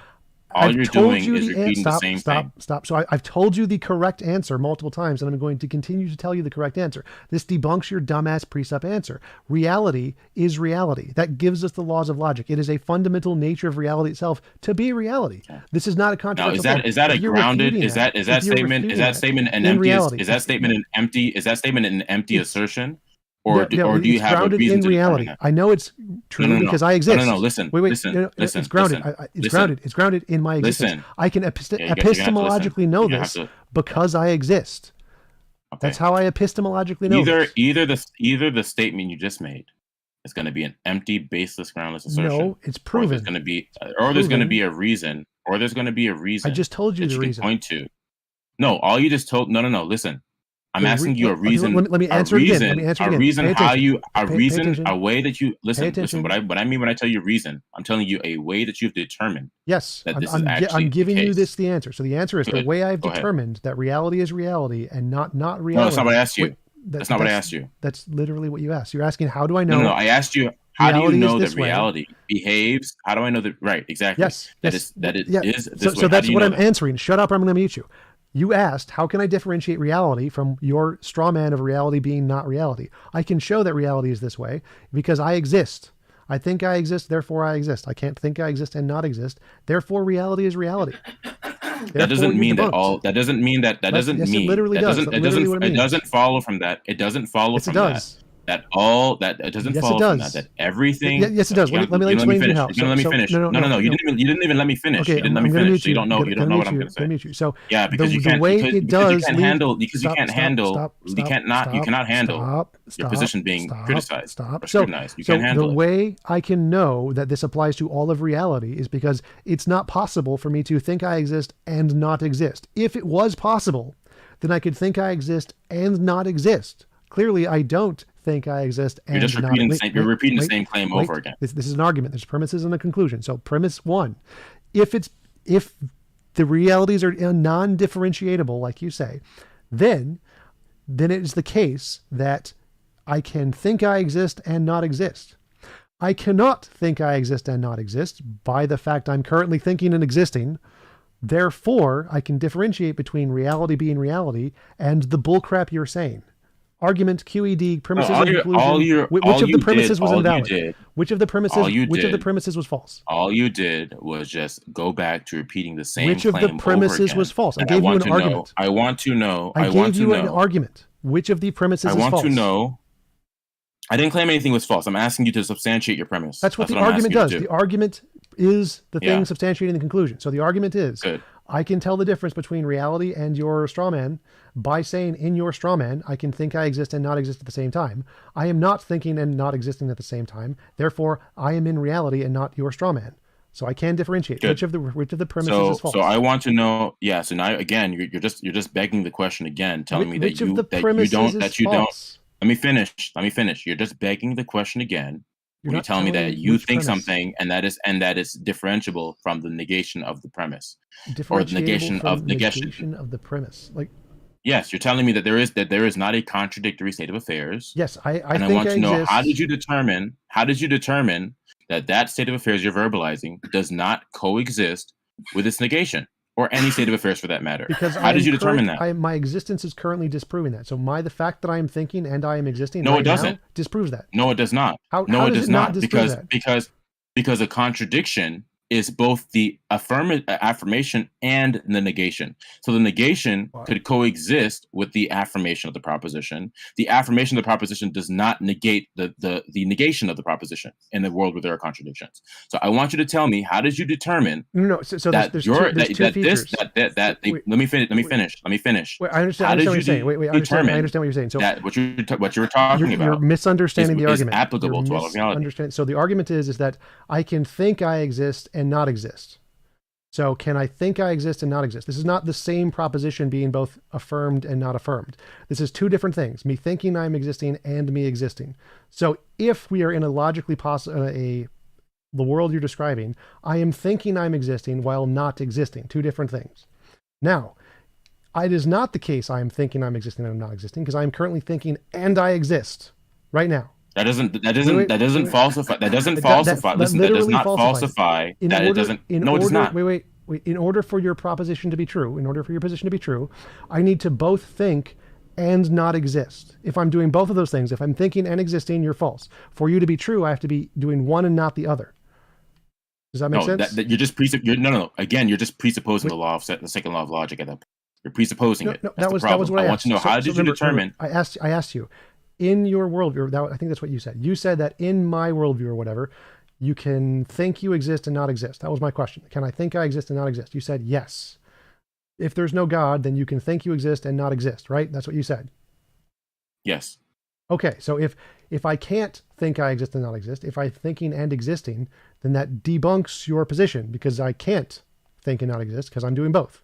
How did no. Okay, now what you just told me, you just verbalized one state of affairs without actually defeating its negation.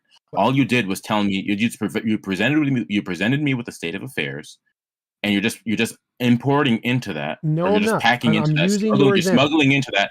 No. Listen, you're smuggling into You're that. not giving an The example. second You're law of just making logic stuff up. with So, your example. You're not. No, I'm not. No, I'm not. You're telling me it's false. You're just telling me it's false. You're telling me, listen.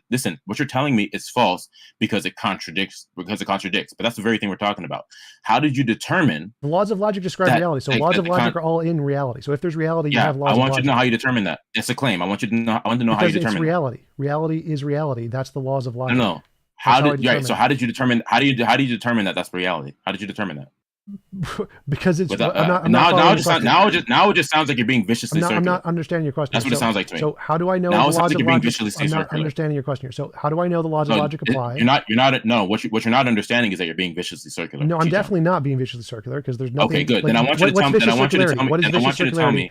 Then I want you to tell me. Then I want you to tell me. Then I want you to tell me. What is vicious circularity? I want you to tell me. Stop! I'm going to mute you. Stop! I'm going to mute you. Stop! I'm going to mute you. Go ahead. Go ahead. That's not a threat. What is vicious circularity? Look, you can mute me if you want to. That just shows that you can't handle the conversation. Go ahead. Okay, you're muted.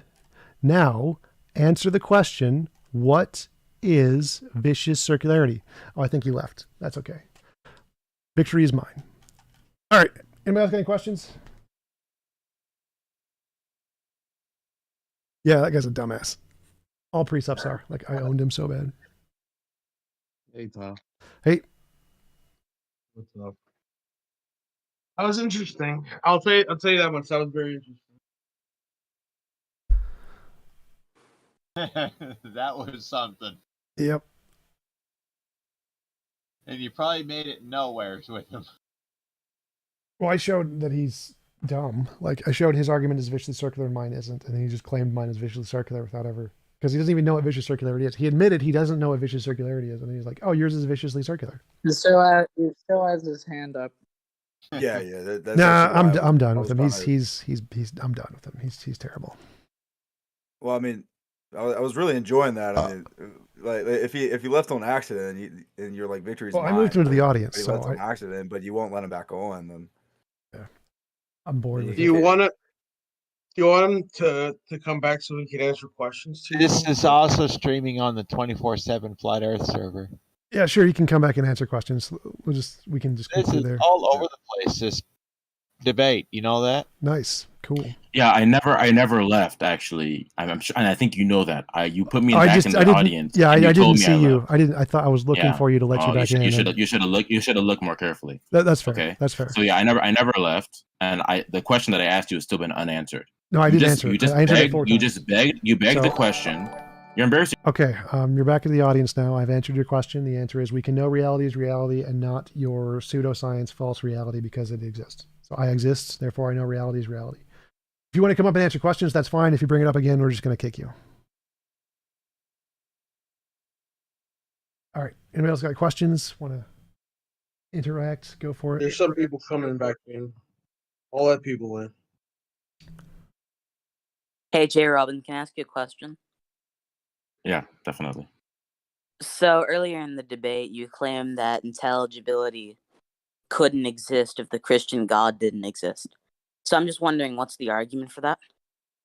Because the Christian God has the necessary properties. Okay, one, he's a mind, meaning that there is revelation that's occurring, and that because we are finite and we don't have access to the nature of reality, we require that there is revelation that's occurring from that which is ultimate, by which we can actually understand and surmise, or understand and determine what the nature of reality is. That also includes.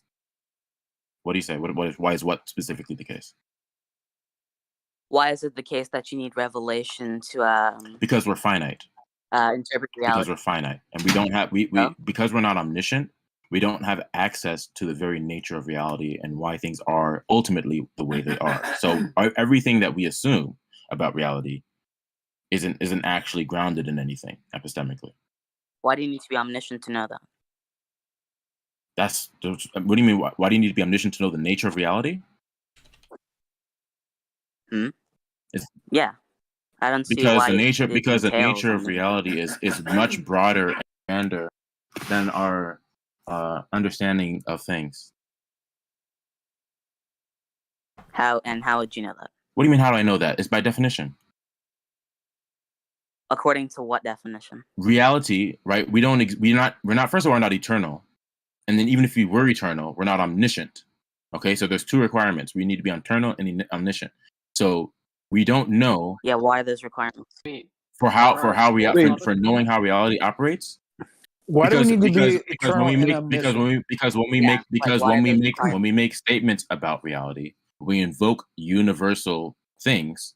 We have to have access to those universals. In order to have access to those universals, let me finish. And this is exactly the issue with TJump.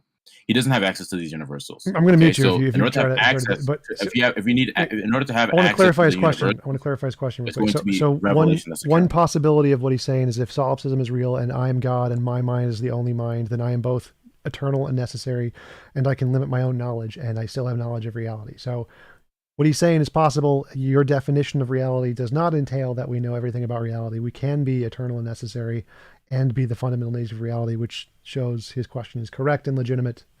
And so you'd have to in that case, he'd just be admitting that there is a foundation and that it's eternal and necessary and omniscient. In which case that will just prove that you need that in order to have. Well, it's not omniscient because he can limit his own knowledge. So if he limits his own knowledge, he would still be eternal and necessary, but not omniscient. Eternal and necessary. If you're not omniscient, then you don't have access to the nature of reality. Then in that case, because the nature of reality is I'm just asking for a justification for that. Wait, does the creator actually need to have complete absolute knowledge in order to create things? Nope, it can't because it's logically contradictory. If it's engaging in revelation, because we are not omniscient ourselves, then the revelation is going to need to be from an omniscient being, which is the Christian God himself. Well, why is revelation need to know enough? Because I just told you the reason revelation is necessary is because by ourselves we don't have access to the nature of reality. So why would that follow that revelation is necessary? I fear that because if we don't have access to the nature of reality, then we don't have bases or grounds to make assertions about reality. Because everything that we assert, and this is exactly what I was pointing out earlier with respect to what is there not being any ultimate at all. Okay, because that world is indifferentiable from a world where there is no ultimate. So we don't have any epistemic grounds in that worldview. The Christian worldview grounds ontology and epistemology. It's the reason that we have, for example, knowledge, argument, intelligibility, rationality, and more. If the Christian God or if the God that you're purporting were to miss any of the properties of any of the essential or necessary properties of the Christian God, then you'd lose one or more or all of those things. I fear... Okay, so I don't understand how that answers my question. I asked, why does it follow from the fact that we are finite entities and beings that require revelation?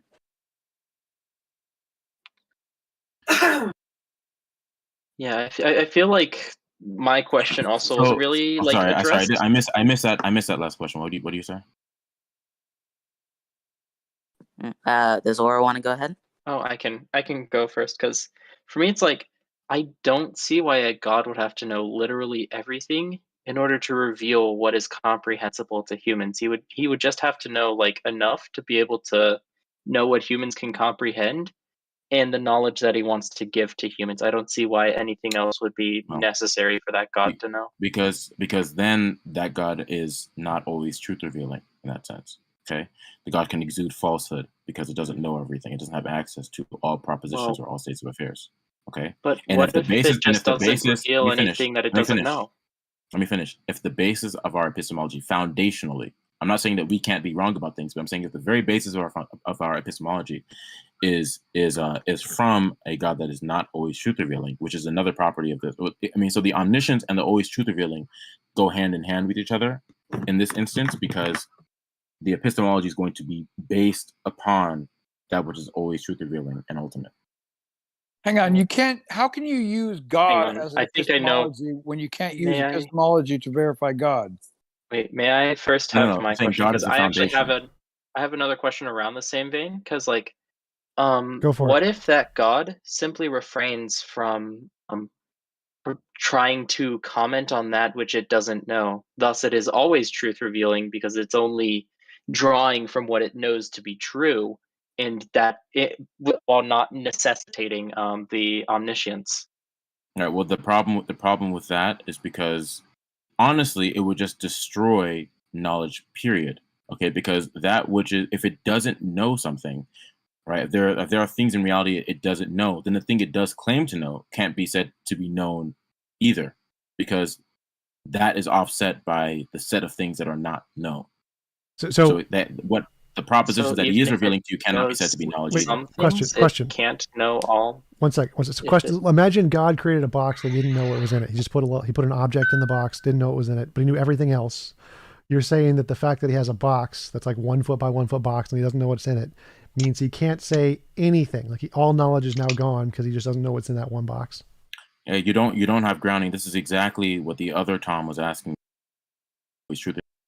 If there is even one thing that that is not truth revealed from God, or that God does not have access to, the proposition, okay, then you destroy grounding for your knowledge. Period. Wholesale.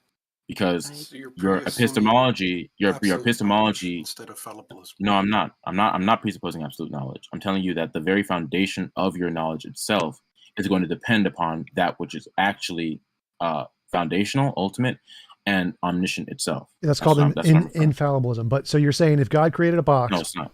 Well, this definition of infallibilism. But if you create a box where God puts something in it and he doesn't know what's in it, he blinded himself from what's in it. Everything else about the universe he knows. You're saying that now he can't tell us anything. All of his knowledge is gone because he doesn't know this one fact. That's what you're saying? No, I'm saying that the knowledge that he has couldn't be said to be knowledge at all. Because it's offset by the falsehood or the things that are not known. It has to be absolute, like we said. Yeah, so if a guy creates a box and he doesn't know what's in the box, then all of his knowledge is lost. Hilarious.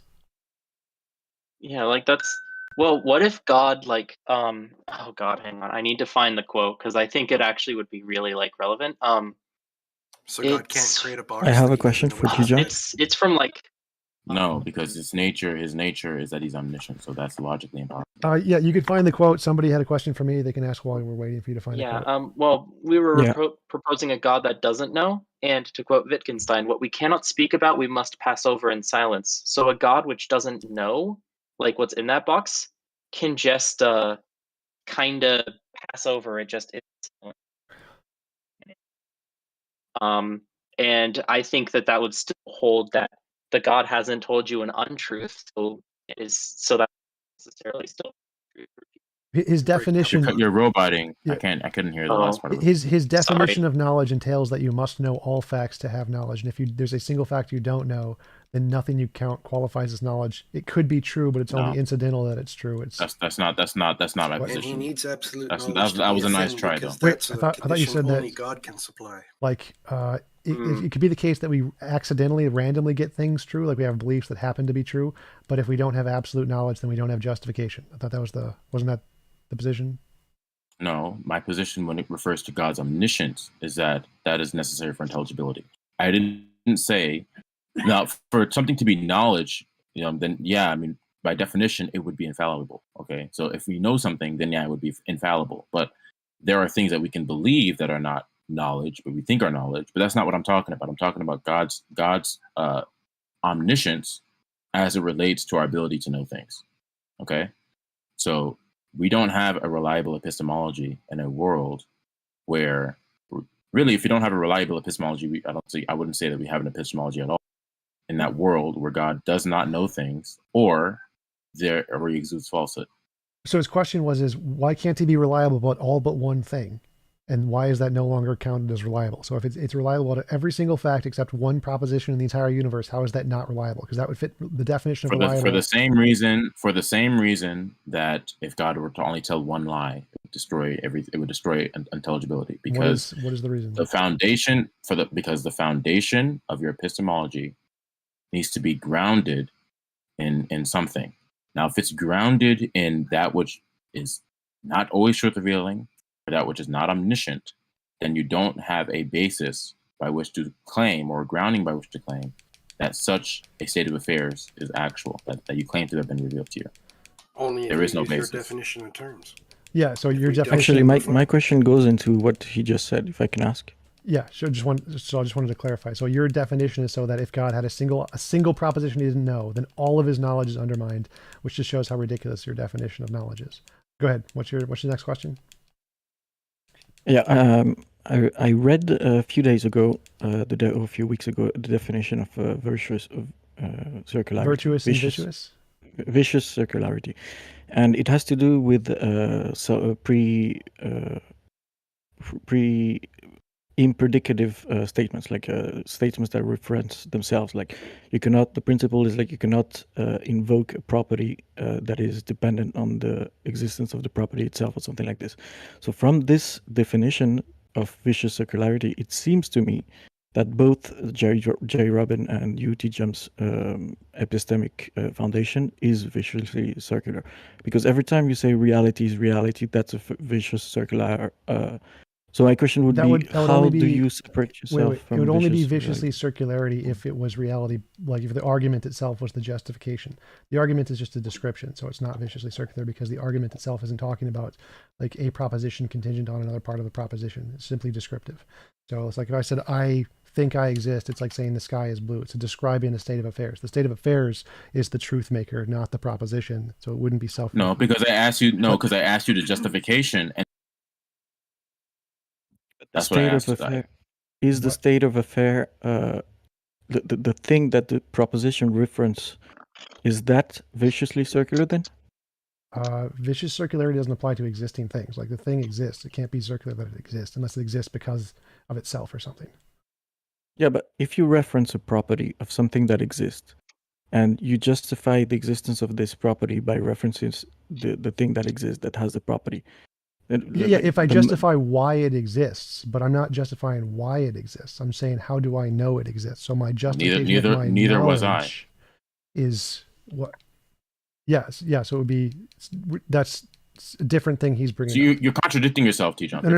No. He's saying that the vicious circularity comes into play if you talk about the existence. Like if its existence is contingent on itself. But I didn't bring that up. We were talking about epistemology and ontology there.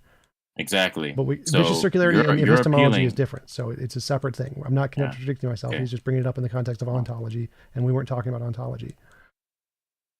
I know that. I was referring to epistemology. Okay.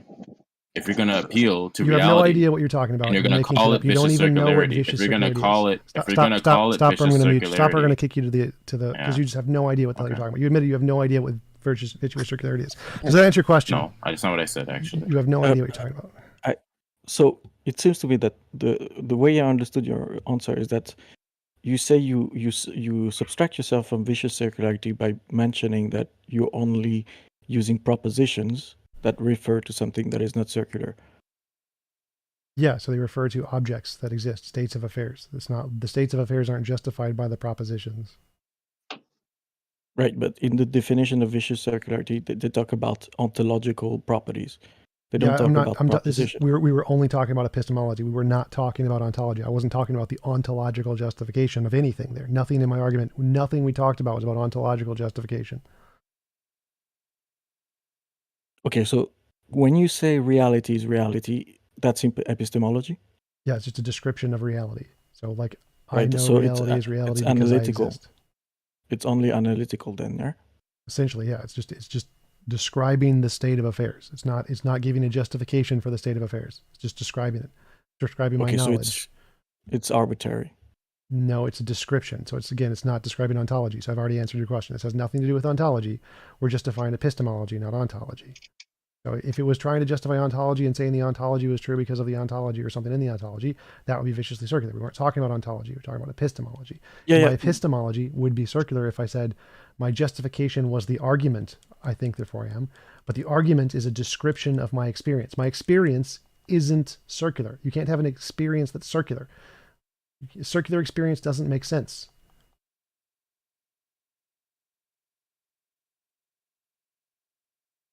Next question. Anybody else? What was the benefit of this debate? Money. Nice. Actually, I have another question, just out of curiosity. What you two think of the tenability of pantheism as a concept? Which version? Like, I like naturalistic pantheism, which you can find on the Stanford Encyclopedia of Philosophy under the section of pantheism, section 6, I think, which is just science, naturalism, essentially. So it depends which version of pantheism. I don't think the ones where God, there's a mind to it, are reasonable, but I think the ones where nature is divine and just nature is fine. Yeah, that's fair. And Robin, did you want to answer too? Yeah, no, I don't hold to either pantheistic positions. There is one foundation. There's one foundation, and that is the Christian God.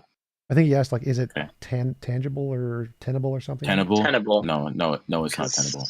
Because to me, it's like if like all of knowledge is only possible if God is always revealing and God is the source of all truth, then would it not be the case that like if all of experience itself is like truly you experiencing reality, would that not make like God you necessarily can't, like all of that existence?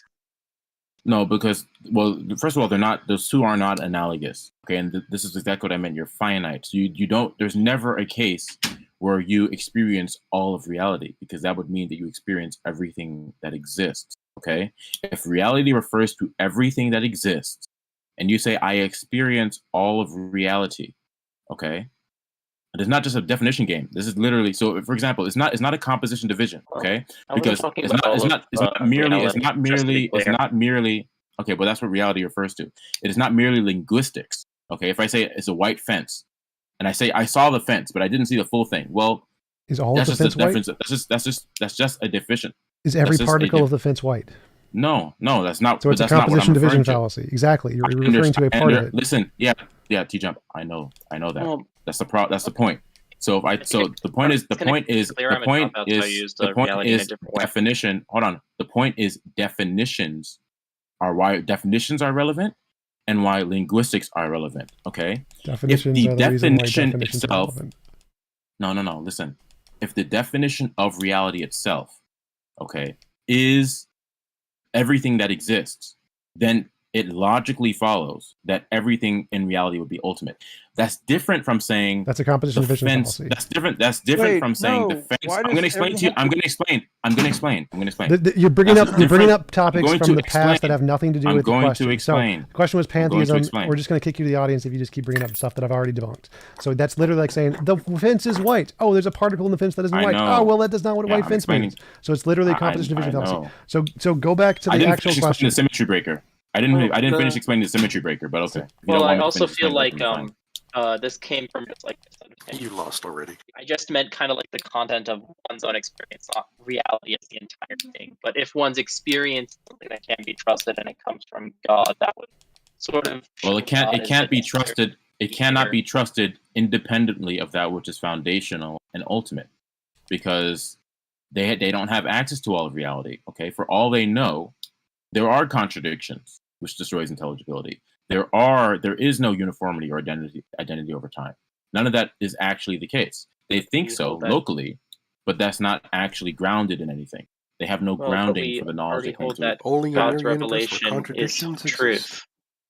Like we already hold that like God is always truth revealing, and God reveals all truth. So for me, it seems like it would follow that God, at least some part necessarily, like present in all of the universe, which to me is as good as pantheist. I missed that last part of what you said. You're roboting. Are you done? Did you finish talking? Let me repeat again. Like the idea is that like if God is necessarily like everywhere, you're still roboting really bad. Yeah, didn't help. I'm sorry. Try like leaving. Rejoining. Give me a sec. Yeah, right, just give me a minute. Bring somebody else up for another question while we wait. I got a question. Go for it. For JRobin. This was brought up, and I don't know if it was clarified, because you hold to the same position as like Darth and all the other presups, that there's no intelligibility without God. But would that in itself be an intelligible claim without God? In a realm where God doesn't exist, no, it wouldn't be. Wouldn't be an intelligible claim, meaning not if God didn't intelligibility. Meaning there can be intelligibility. Listen. No, that wouldn't mean that there can be intelligibility. That just means the statement itself wouldn't be intelligible. The statement that there is no intelligibility would not be intelligible. And by the way, that's like if you want to claim that's a contradiction, why would contradictions be a problem in that world? Why would Is anyone contradictions be else a seeing problem the problem here, or is it just me? Am I not getting it? Because wait, what are you saying? What are you saying is not intelligible? The statement is not intelligible, or what the statement represents is not. Either or, either you can. Well, what are you or saying? You cannot have intelligibility without God. Yes. You're saying okay, you can't have intelligibility without God. Is that itself right. intelligible without God? Is what intelligible? The statement or what the statement represents? Intelligibility, the statement, what it represents. Can there be intelligibility without God? If you say no. I think Red Robin's position is that if there was no God, it wouldn't be intelligible, but it is intelligible because there's a God. Yeah. So does anyone else see the contradiction with that criticism? I mean, well, even if there was a even if there, I don't see the contradiction. But there was, even if there was a contradiction, that would exist within the realm where God doesn't exist, and in such a realm, the contradictions wouldn't even be a problem. So I could state contradictions all day long. It wouldn't matter in a realm where there is no God, and everything that occurs is spontaneous. So I think. Well, if I grant that, I think like what he's saying is that if God or if Tesla exists, Tesla cars would exist. Tesla exists, therefore Tesla cars exist. So if Tesla didn't exist, Tesla cars wouldn't exist. So he's saying if God didn't exist, then the sentence wouldn't be intelligible. But luckily for us, he is, therefore it is. So I don't think there's a contradiction in that statement. I don't see the contradiction you're talking about. It's just presupposing God exists, though. That's the problem. Yeah, it's definitely the problem, but I don't think it's a contradiction, though. Well, it just seems paradoxical to use it as a criticism against a non-Christian worldview.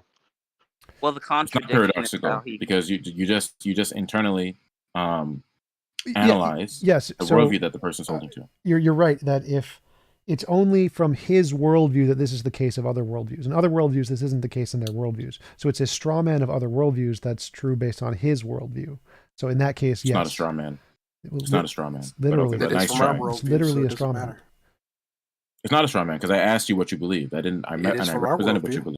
Okay, that's fine. I believe you can't have logical contradictions. So there's no logical contradictions in my worldview. In yours, you're saying there is. So that's a straw man. That's literally what a straw man is. My worldview says there are no logical contradictions. Yours says, well, there can be in your worldview. You're describing my worldview with a straw man.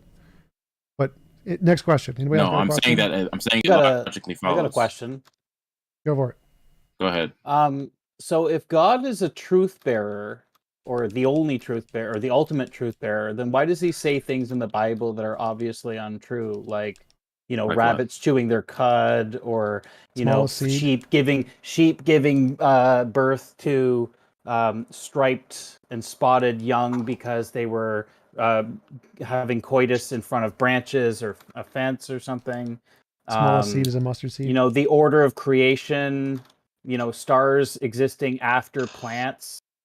Like, yeah, none of these. First of all, the rabbit thing, they do, they eat multiple times in order to digest their food. And other statements about creation or other things those aren't falsified.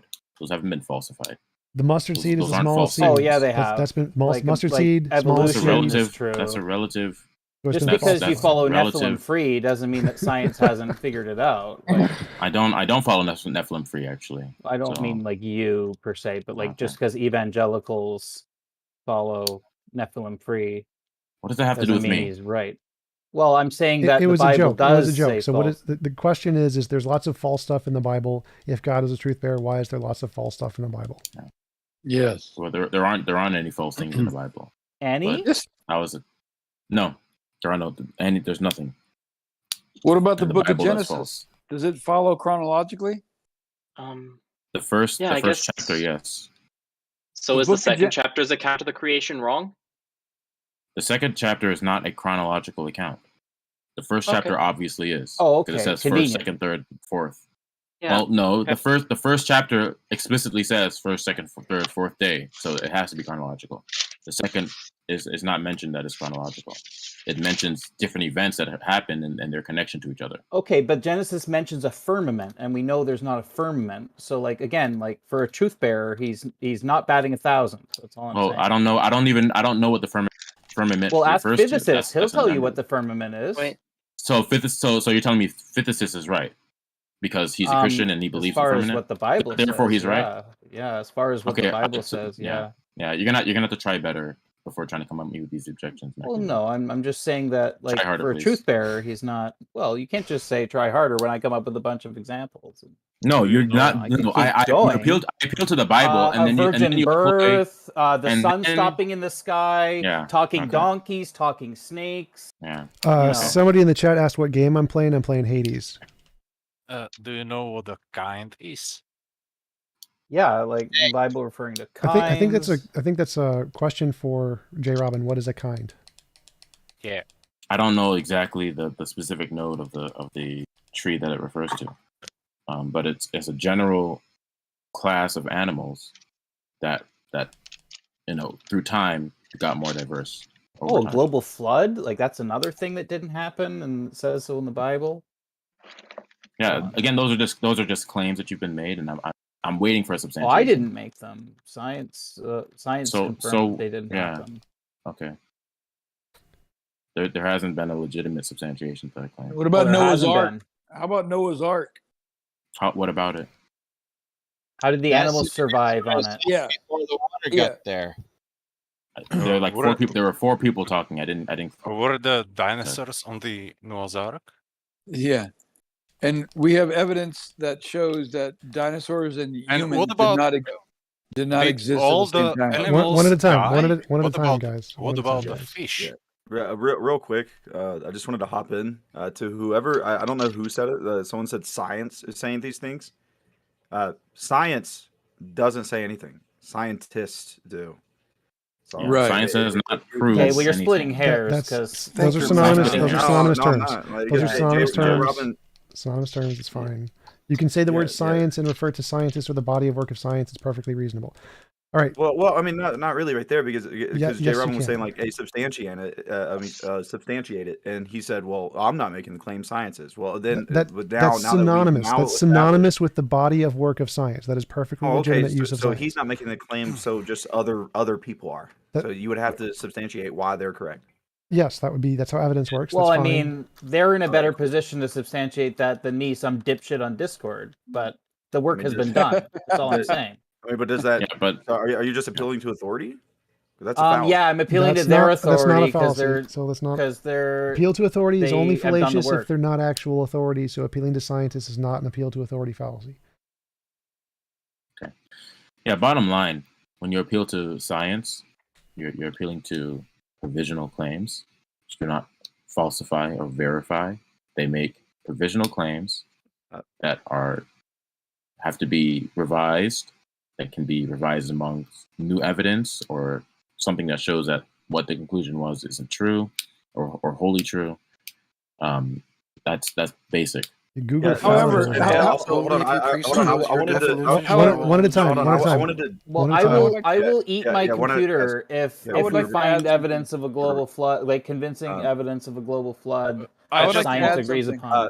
TJump, I don't know if like maybe you just had some bad info with this, but no, the appeal to authority. This is the definition. I'm reading this offline. I can post the link if you want. Why do people think I'm wrong? It's so dumb. Stanford Encyclopedia Philosophy on Fallacies. Go to it right now. Stanford Encyclopedia Fallacies.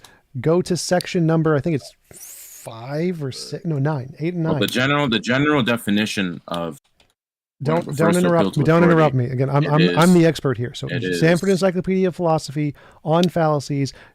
Number 9, the vericonundium fallacy concerns appeals to authority or expertise. Fundamentally, the fallacy involves accepting of evidence of propositions, the pronouncement of someone who is taken to be an authority but is not a real authority. Yeah, but read the rest of it. This can happen when non-experts parade as experts in fields where they have no competence. When, for example, celebrities endorse commercial products or social movements. Similarly, when there is controversy and authorities are divided, it is an error to base one's view on the authority of some of them. Exactly. So when there's division, no one here is doing. There's no division in the scientific community about the global flood or evolution. Look, the point here is that it gets into what we define as experts and whether or not. No, it doesn't. Correct. Go to any university. They're not going to teach you a global flood happened. Don't count. However, Ken can I add- Ham can is I add not a- an expert. Next. I would like to add something to science. Like when we study something in science, and if we are provided the same knowledge and the same education, we can repeat the science and evidence that we are reading and trusting. We can actually do it. Yeah, and there's an experiment that could be done, but it's immoral because you would have to kill everyone just to Wait. Why? just to left the just let me speak. Yeah. And left only the young ones that don't know about God.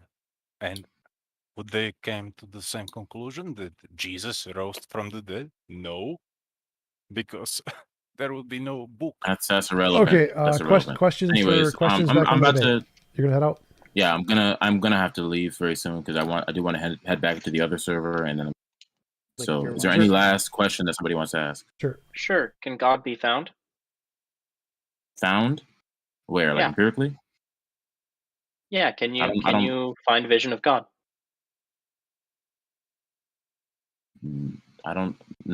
God is not a spatial thing, so I don't know, or physical.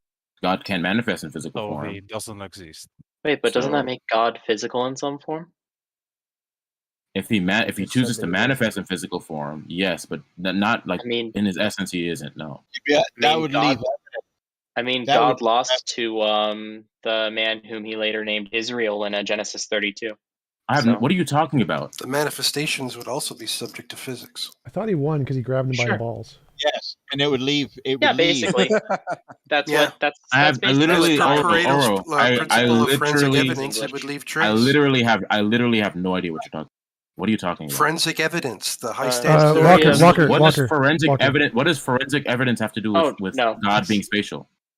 Basically, so Genesis 32, I forget who exactly it was, but I believe the original name starts with an I as well. But this guy he meets another guy, they fight. Yes, And later it is revealed that that guy was literally God. I believe Yes. that when he returns to Esau later, he actually says that God looks exactly like Esau. So it seems that there are ways to arrive at God, but at the same time, I could possibly quote Psalms 18:41, verse 128, Lamentation, and 40. You're cutting out again. Cutting out again. 23 to 28. You're cutting out again. Yeah, sorry. I was just listing verses anyway where you can find that God can't be found in spite of his presence on earth in other verses. Well, Jesus too. So. Also, a question: what is the God's fixation on foreskin? I really don't. You're like cutting out really badly. What do you say? He asked. It's pretty cool. It's awesome to collect. You know, you gotta have lots of foreskin, man. So guys who are in the server, stop. Let people who are new here chat. So he asked, what is God's obsession with foreskins? It's not obsessed. Can you please ask like normal questions and not be this? That's a real question because No, it's not. No, it's not. Yeah, it Is there any final question? I have about a Do you minute have left ultimate before I go to knowledge the of other that? server. That's not a valid question. Yes, I do. Yes, I do. I have a question for Okay. you. Yes, I do. All right. Go ahead. One What's your last question. Who conferred that Okay, on you, so God? you get everybody to the point where God is the only reason that we have intelligibility and logic and stuff. Correct. So I have that. I don't believe in God. So I can borrow from God's powers or whatever you're saying. I didn't say borrow from God's powers. I think he's That's not asking. the issue isn't whether or not you have until. Yeah, I think he's asking that he's an atheist. He still has knowledge. How is that possible? So what? I didn't claim that's not possible. Yeah, I think how is that relevant to I it? think the presupposition is that it's still possible for you to have knowledge, just like it's possible for atheists to be moral because God grounds those things, even if you don't believe in him. Something like that. Okay, so what I'm getting to is that in that case, your God is ineffectual. I can continue being an atheist in my life, have happiness, love, and all that, and not believe in him. So the only effect that I have is when I die. God will be real mad. I don't even know what you're talking about. What effect? If God has mercy, on the just and the unjust. The sun rises on the just and the unjust. That's what the Bible says. The fact No, that there that's is not common grace, the fact that there is common grace, meaning that you can live an intelligible experience and have rationality, is irrelevant to the Christian position. That's not relevant to the truth of Christianity. It's not relevant to the truth of the Bible. It's not relevant to any of those things because the Bible explicitly claims that God has common grace to those people. You're not answering my question. Well, I hardly yeah. understood. I hardly understand your question. Yeah, I don't understand And your question either. So it seems like you're asking that we can live lives just fine without believing in God, and so belief in God doesn't change anything about the way we live our lives or something like that. Yeah, like it does have an effect. It does have an God effect is because during my because a life. Christian has the indwelling of the Holy Spirit. Okay, that's an effect. That's an effect that it has. Other than that, then yeah, you can have a happy life. That's not the issue. The issue isn't whether or not you can have. The issue isn't whether or not the fact that I have a relationship with God. Okay, well, that's what's important. What's the difference between you and me? That what do you get from by having that relationship with God during your life? Communion with Him, understanding things that are important to like spiritually discern, those kind of things. Communion with other believers, and then also ultimately eternity with Him and other believers. That's what I get. And I get forgiveness of sins through Jesus Christ. So he's ineffectual. He has no. No, it's not. It's not. I just gave you like 5 things, and then you're telling me, yeah. So okay, thank you for asking me. I know you're in the other. I'm gonna go there right now. So say goodnight to everyone over there, and then I'm tonight. So yep. Thanks. Thanks for the stopping debate. by. See you later. Yeah. Everybody else want to hang around, ask questions or whatever? Feel free. I'm gonna end the live stream. I'll talk to you guys later. Peace out. I'm sad that he didn't answer the foreskin.